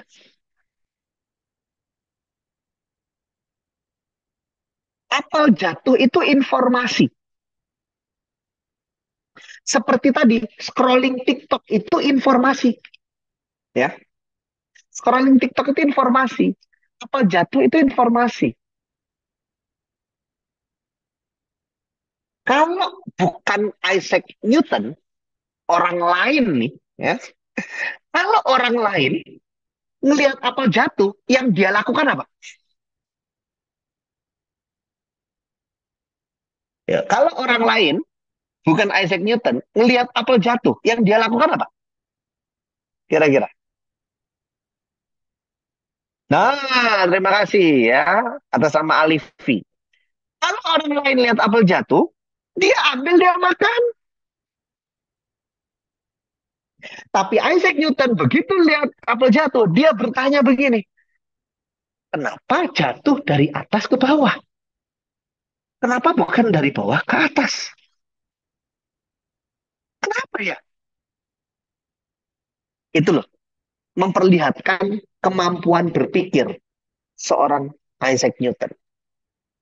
Kalau orang lain hanya bisa memahami apel jatuh sebagai rezeki dia makan, Isaac Newton berpikirnya berbeda karena kemampuan berpikirnya berbeda. Sehingga melihat apel jatuh menjadi penemuan teori terbesar dalam sejarah. Bapak ini pernah ya jalan-jalan sama teman. Terus lewat sebuah kampung. Di kampung itu ada sampah berserakan. Dan baunya bukan main. Biasanya kalau Bapak sama orang lain ngelewat di situ, respon dia cuma gini, gila, bau banget. Ini orang-orang di sini nggak bertanggung jawab sih, nggak jaga kebersihan. Biasanya orang responnya begitu. Tapi suatu hari ada satu teman Bapak bareng lewat di situ, saya masih ngerasain bau. Tapi dia mikir apa coba? Ini sampah bisa diolah nih jadi duit. Wah, melihat sampah yang sama, mencium bau sampah yang sama-sama nggak enak. Orang lain ngemaki-maki, ini orang di sini nggak bertanggung jawab, ini sampah dibiarin. Teman Bapak satu ini, dia ngeliat sampah yang dia pikir langsung, ini bisa diolah, bisa di recycle, jadi duit nih. Terus dia nanya, ini saya ambil sampahnya ini harus bayar nggak nih? Ini RT di sini mana RT di sini? Kalau boleh gratis saya ambil deh. Saya angkut pakai truk. Karena di pikiran dia bisa jadi duit. Itu kan sama kayak Newton. Ngelihat apel jatuh bukan kepikiran pengen makan, tapi dia langsung berpikir sesuatu yang berbeda. Para kemampuan berpikir. Kuliah itu membangun kemampuan berpikir itu. Itulah kenapa ya, dulu Bapak dulu bertanya-tanya. Bapak dulu waktu baru lulus kuliah, itu bertanya-tanya. Kenapa sih perusahaan itu kalau ngerekrut karyawan harus ada syarat minimal S1 atau minimal D3? Tapi gelar itu ya. Bapak dulu mikir gitu waktu baru lulus. Kalau saya misalnya melamar kerja jadi bagian programmer, tinggal dites aja. Saya bisa programming nggak? Saya harus repot-repot menyerahkan syarat lulus S1 atau syarat lulus D3. Kenapa harus ada tes wawancara? Ribet banget sih. Seakan kan logis kan kalau misalnya mengatakan, loh kalau saya mau dipekerjakan sebagai programmer, ya saya tinggal dites aja bisa programming nggak gitu. Kenapa harus ada uh, tes wawancara? Kenapa harus ada tes literasi S1 D3? Kenapa? Ngapain? Bapak dulu mikirnya begitu. Tapi setelah malang melintang di dunia bisnis dan organisasi perusahaan, ketemu dengan para BOD Board of Director perusahaan, ngobrol dengan mereka, Bapak jadi paham. Bagi perusahaan, keterampilan teknis itu gampang dilatih. Gini lah yang dipikirin perusahaan ya.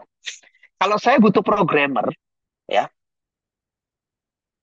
misalnya saya dikasih 2 kandidat, nih, programmer ya. Kandidat pertama, terampil banget programming, tapi kemampuan berpikirnya rendah. Oke? Jadi dia purely teknis saja. Kemampuan berpikirnya, gelasnya tadi rendah. Tapi dia jago, terampil programming.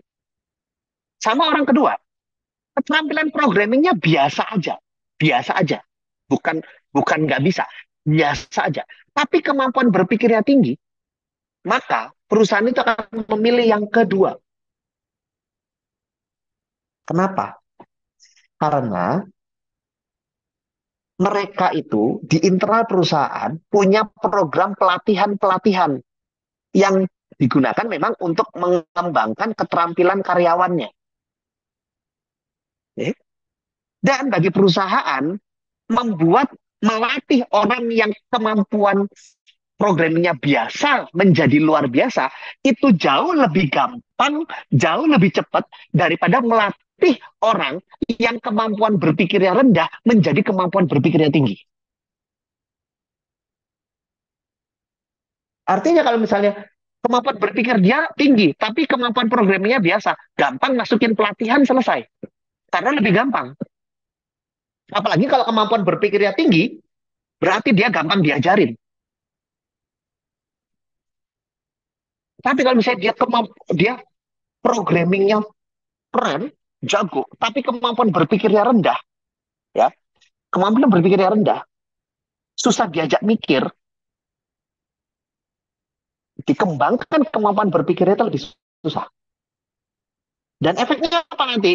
Oke, misalnya nih kalau merekrut orang yang programmingnya keren, tapi kemampuan berpikirnya rendah, akibatnya apa? Nanti begini, dia bisa aja ngeprogram, tapi kalau ada masalah, dia nggak bisa selesaikan.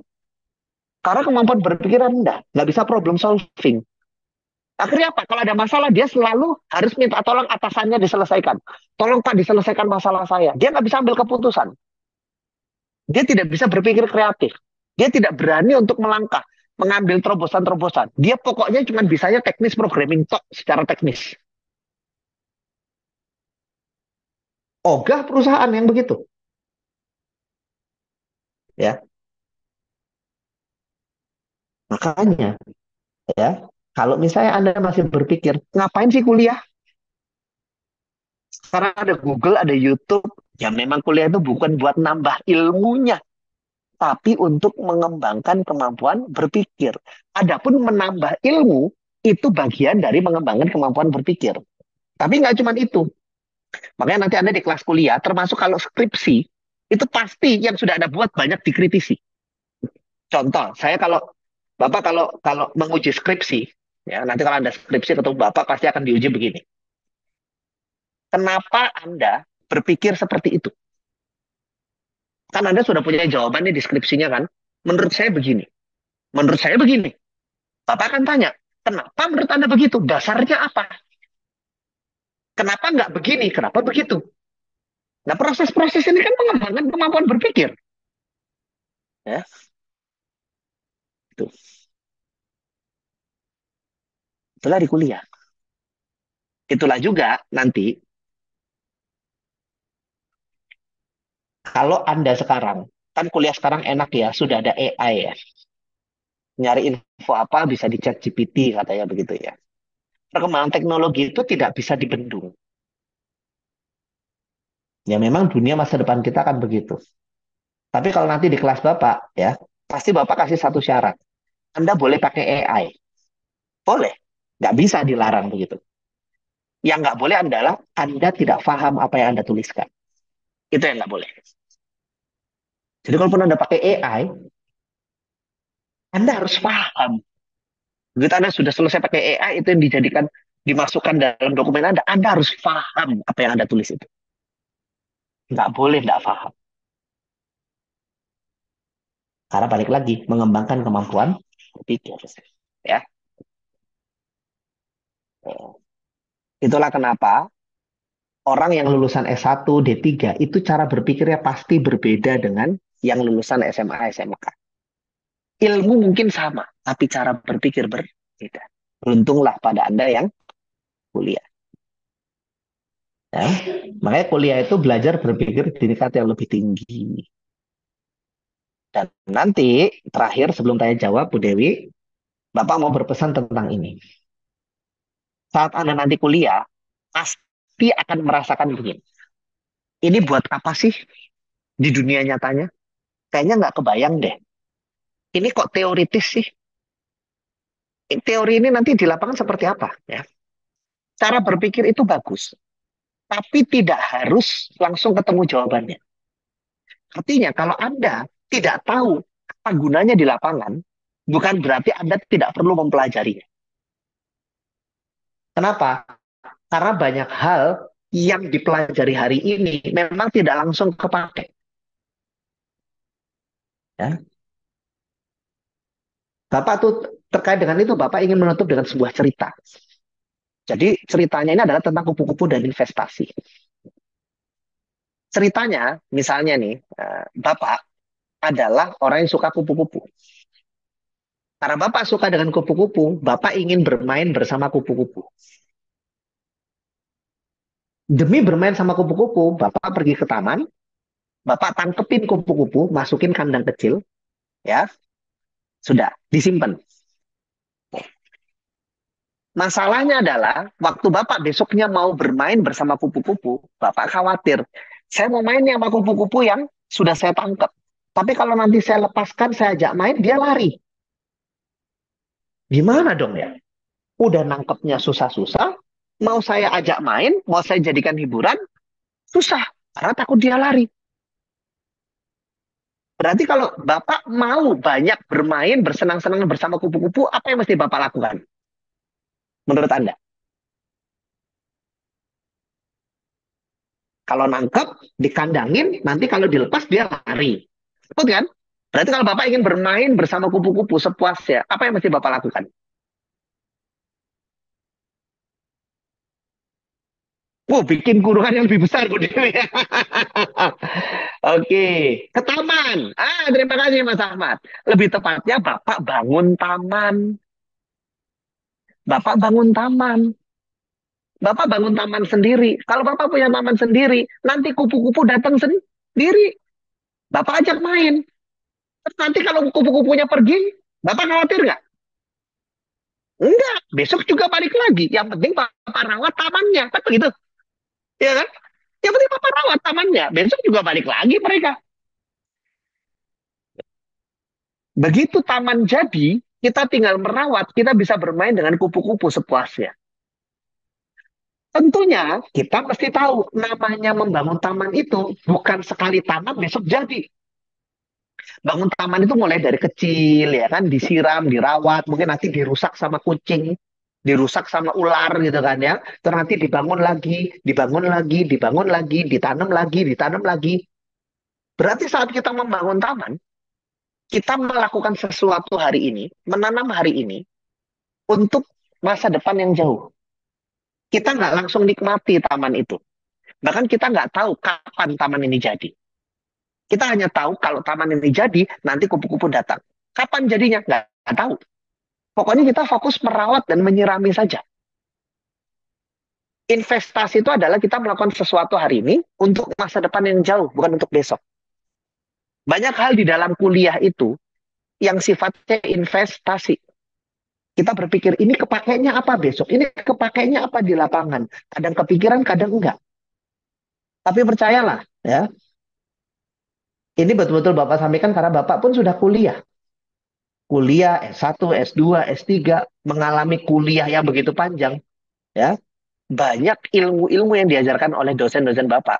Itu baru disyukuri 5, 6, 7 tahun setelah kuliahnya selesai. Untung dulu aku diajarin gitu. Nah, so kuliah itu investasi jangka panjang. Syukuri dan manfaatkan. Jadi mahasiswa yang produktif, mahasiswa yang terbaik, dengan kuliah yang terbaik. Saya kembalikan pada Bu Dewi untuk tanya jawab. Terima kasih. Baik, terima kasih Pak Surya, luar biasa sekali nggih. Jadi kupu-kupu itu jadi teringat, jadi mahasiswa jangan kayak kupu-kupu, kuliah pulang, kuliah pulang. Seperti itu ya, tapi itu tadi analoginya gitu, Nje. Jadi seperti kayak gelas tadi, Nje, analoginya gitu. Yes, membangun gelas itu panjang. Betul, Tidak dalam satu malam. Itulah kuliah. betul, betul. Nje, silahkan teman-teman. Eh, Sekarang kita sesi tanya jawab. Mumpung Pak Surya slow nih, habis dari pulang luar kota ya Pak Surya ya. Akhir pekan keluar kota lagi. Luar kota lagi. Nanti terus Ampun. ini ya, apa sambil mengajar sambil kemana-mana ya Pak Surya. Oke, silakan Iya. teman-teman. Mungkin masih agak bingung sebagai mahasiswa itu harus seperti apa dalam apa ya mempersiapkan diri supaya tadi ya apa yang didapatkan di kampus itu kemudian bisa diimplementasikan dalam kehidupan sehari-hari minimal itu gitu Nje, Pak Surya Nje. Jadi tidak hanya sekedar kita dapat teorinya saja tapi kemudian tidak diamalkan seperti itu. Nah, nanti seperti kayak air yang tumpah tadi. Nah, tapi di sini kita berusaha gitu ya, berusaha supaya apa yang kita dapatkan itu kemudian bisa kita implementasikan dan itu kemudian bisa berkelanjutan seperti itu. Ada pertanyaan Pak Surya di kolom chat? Oh, ini ada dari Mas Saifuddin. Bagaimana cara merubah gelas tadi agar bisa menjadi drum? Bagaimana cara Oke, mengembangkan ya. kemampuan berpikir, C? Nah, gini ya. Itu ada yang namanya Mas David ingin minta nomor WA, gampang, nanti bisa minta ya. Oh, J, iya. Tuh, minta ke Bu Elis atau ke Bu Dewi boleh. Iya, nanti minta Oke. saya. Nah, mengubah gelas jadi drum, mengembangkan cara berpikir kita itu, bayangkan Anda itu kayak pergi ke tempat fitness, nge-gym, ngegedein otot. Selesai dalam satu malam nggak? Nggak. Kalau dipaksain, misalnya nih, saya pengen cepat, saya langsung angkat beban yang langsung berat aja deh, yang ada cedera, ya kan? Bukannya gede. Tapi kita mengembangkan gelas kita supaya jadi drum itu, kita mesti kayak ngembangin otot, kita angkat beban bertahap, angkat beban lagi bertahap. Mungkin sebulan, 2 bulan nggak kelihatan hasilnya. Nanti bulan ketiga baru kelihatan hasilnya. bulan keempat, ya kan? Sambil tetap jaga kesehatan. Percuma juga kita nge-gym, ngegedein otot gitu kan, tapi makannya sembarangan, gitu ya. Artinya apa?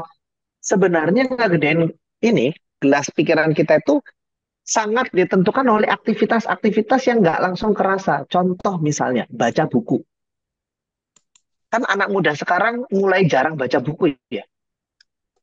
Apakah kita sekali baca buku, langsung gelas kita jadi drum? Enggak juga, ya kan? Tapi kalau kita bisa baca 100 buku dalam 6 bulan, jadi drum loh gelas kita itu. Gitu. Ya. Belum lagi misalnya kita diskusi dengan sesama mahasiswa, dengan dosen, ya. Kenapa saya tekankan sesama mahasiswa dengan dosen? Karena diskusi bersama dengan orang-orang yang menempuh pendidikan, biasanya diskusinya lebih berkualitas.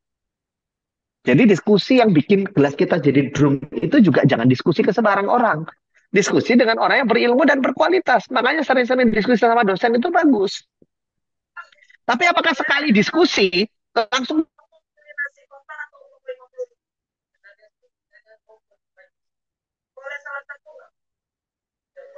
drum? Enggak. Tapi kalau misalnya setiap kuliah kita sering diskusi, kita jadi drum itu. Nah, itu. Jadi mengubah gelas agar jadi drum adalah lakukan aktivitas berpikir yang kecil-kecil yang tidak langsung terasa tadi, tapi dilakukan dengan maksimal meskipun tidak langsung terasa hasilnya. Dan semua itu ada di kuliah. Makanya selama Anda mengikuti kuliah dengan maksimal, nggak usah lihat teman-teman yang lain. Oh, teman-teman yang lain pada malas, yang penting aku rajin. Misalnya begitu ya. Selama Anda ikuti proses kuliah dengan maksimal, jadi drum. Gitu.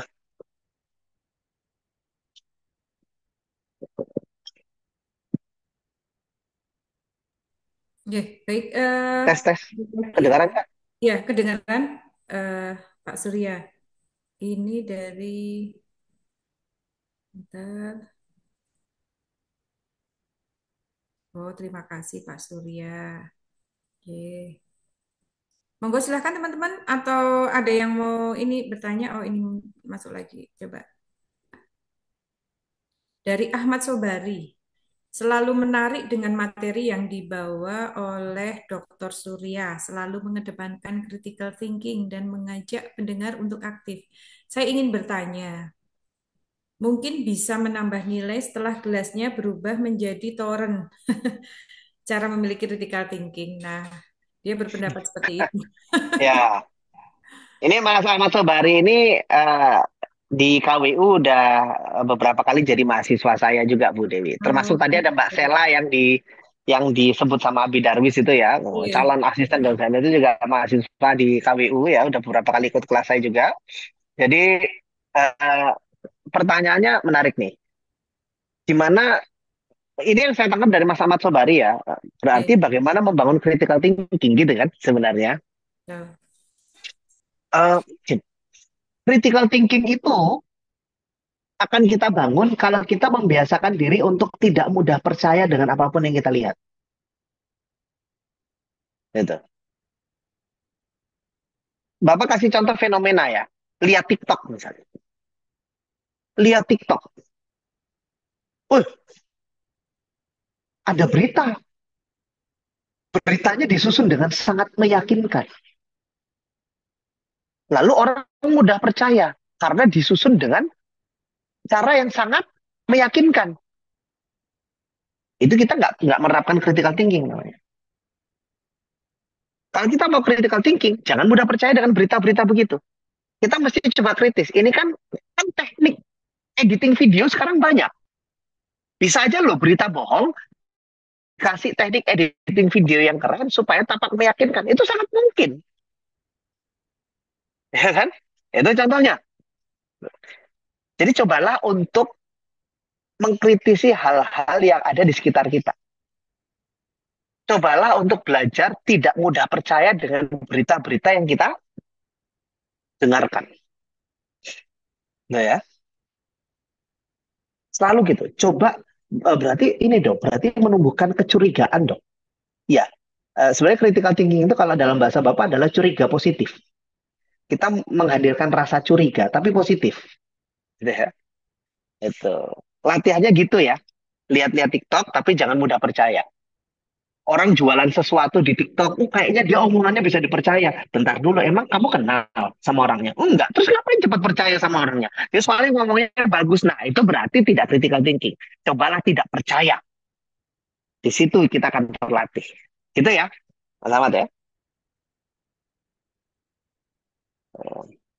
Itu sama nanti, itu akan kepake banget kalau kita skripsi. Kita mesti bisa mengkritisi tulisan kita sendiri. Ini benar enggak? Dasarnya apa? Itu kita nanya dulu kayak gitu sebelum ditanya penguji itu. Gitu. Gitu, Bu Dewi. Baik Pak Surya. Ini ada lagi pertanyaan dari Mbak Syafira.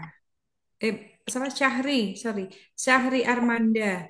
Pertanyaannya adalah, bicara masalah gelas nih Pak, ada pepatah yang bilang, kosongkan dulu gelasmu sebelum bertemu orang baru.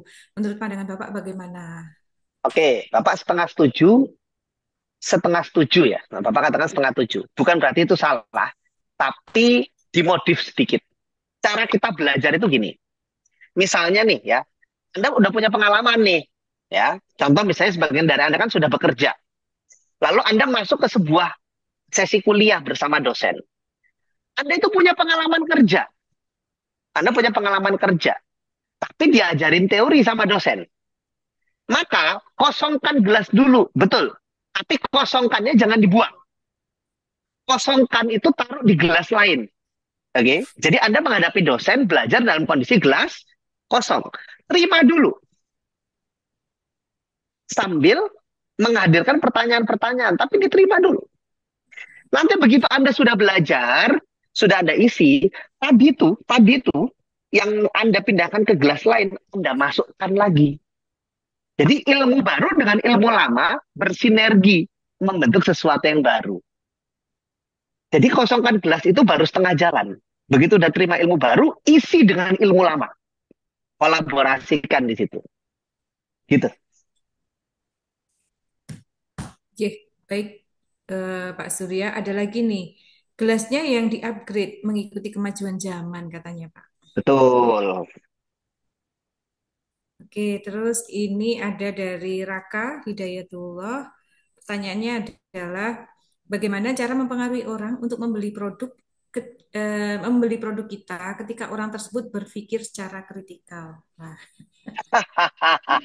Waduh, pertanyaannya ini ya, jualan sekali ya. Betul. Ya, yang jelas gini ya. Kalau Anda punya pelanggan, critical thinking-nya jalan, berarti pelanggan Anda pintar nih. Oke. Disyukuri nggak? Disyukuri. Kenapa? Pelanggan yang pintar itu, kalau Anda berhasil meyakinkan dia, dia bakalan eh, membuat bisnis Anda makin besar.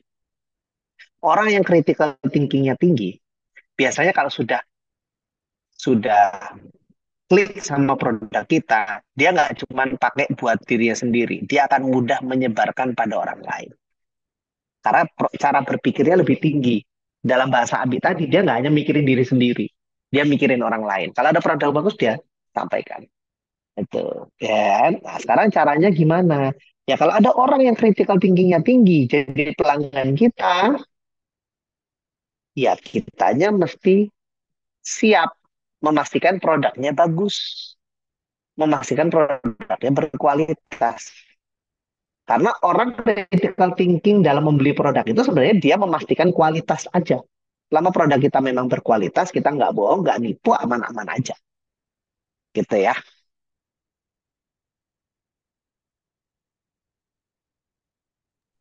Gitu, ada lagi mungkin Bu Dewi. satu kesempatan lagi, Pak Surya, sebelum nanti kita tutup. Ada lagi yang mau bertanya? Oke, baik Pak, terima kasih. Udah kayaknya. Baik, terima kasih teman-teman dan juga khususnya Pak Surya, terima kasih sekali sudah memberikan wejangan-wejangan ya ini ya Pak ya bagi mahasiswa dan juga apa pemahaman ketika mahasiswa itu persiapannya seperti apa supaya nanti kita dalam waktu kurang lebih maksimal ya kita maksimalkan 5 tahun itu benar-benar dari awal sampai akhir itu progresnya sangat bermanfaat tidak hanya bagi mahasiswa tapi juga nanti kontribusinya buat eh, yang lainnya seperti itu. Baik, terima kasih sekali lagi teman-teman dan juga Pak Surya. Nanti sampaikan terima kasih juga ke Abi Pak Surya yang sudah membersamai dengan kita pada stadium general kali ini. Mudah-mudahan nanti kita akan sering melakukan ini ya Pak Surya ya. Kayaknya teman-teman pasti senang sekali. Saya juga terkesima tadi mendengarkan Pak Surya membahas terkait tentang ya sikap dan perilaku mahasiswa itu seperti apa gitu nggih yang jangan sampai merugi gitu. Dan juga jangan salah ambil keputusan ya Pak Surya ya. Hanya dengan gaya hidup tapi kemudian kita nanti susah di kemudian harinya. Nah, itu jangan sampai seperti itu. Baik, terima kasih Pak Surya sekali lagi dan juga teman-teman. Mohon maaf apabila ada kekurangannya. Sekali lagi terima kasih. Wassalamualaikum Ibu warahmatullahi Dewi, wabarakatuh. Iya, Mbak Dika. maaf, boleh foto bareng sama absen terlebih dahulu. Oh iya, boleh. Mbak Dika, terima kasih sudah diingatkan. Kalau kalau foto bareng pada buka kamera berarti ya. Ayo buka kamera Iya, dulu. ayo buka kamera. Sambil ini ya, sambil apa ngisi presensi yang ada di kolom chat. Oh, ini ada Ibu Dekan juga. Ada Pak Dekan, ada Bu Dekan. Terima kasih Bu Erlita. Oh, ada Pak Samsul juga, ada Bapak Ibu dosen. Kayaknya tadi juga ada Bu Ani. Terima kasih Bapak Ibu Kaprodi, Bapak Ibu Dekan. Ayo, ayo kita foto dulu. Ya, mohon untuk mahasiswa semuanya yang bergabung untuk mengaktifkan kameranya terlebih dahulu.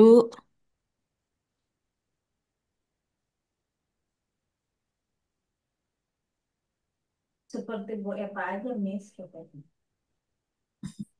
Iya, ini kita mulai dari Ah, halaman baik. pertama terlebih dahulu. Satu, dua. Wah, baru mau ada yang nambah. Buka kamera dulu nih, sebentar Bu. Mohon Mm-mm. maaf. Oke, ayo ditunggu yang masih mau buka kamera. Halaman pertama, satu, dua, tiga. Lanjut lagi untuk Mm-mm. halaman keduanya. Satu, yang halaman keduanya biar aku. Satu, dua, tiga. Oke, untuk halaman ketiganya, sebentar.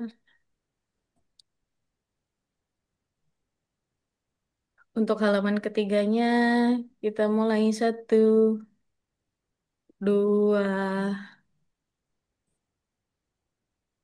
tiga. Oke, terima kasih semuanya. Terima kasih semuanya. Terima kasih Pak Surya, Bapak Ibu dosen, Bapak Ibu Kaprodi. Iya, jangan lupa Terima kasih. untuk absennya. Terima Presensi kasih ya. Ibu Dewi, Oke, terima kasih sami-sami. Bapak Terima Surya. kasih Mbak Dika. Mungkin nanti presensi bisa di grup ya, Mbak Dika ya. Nanti di-share di grup-grup juga. Siap Ibu, Oke, nanti saya akan share di grup juga. oke. Baik, terima kasih.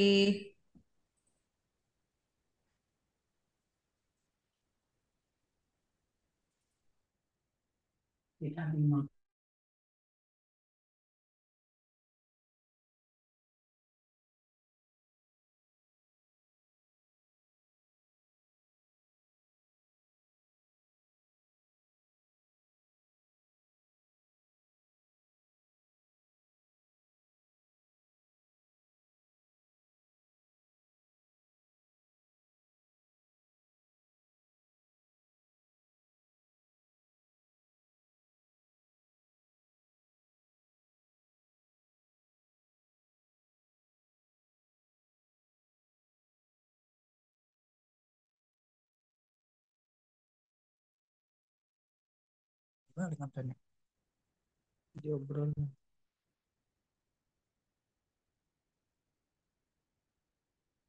Nggak,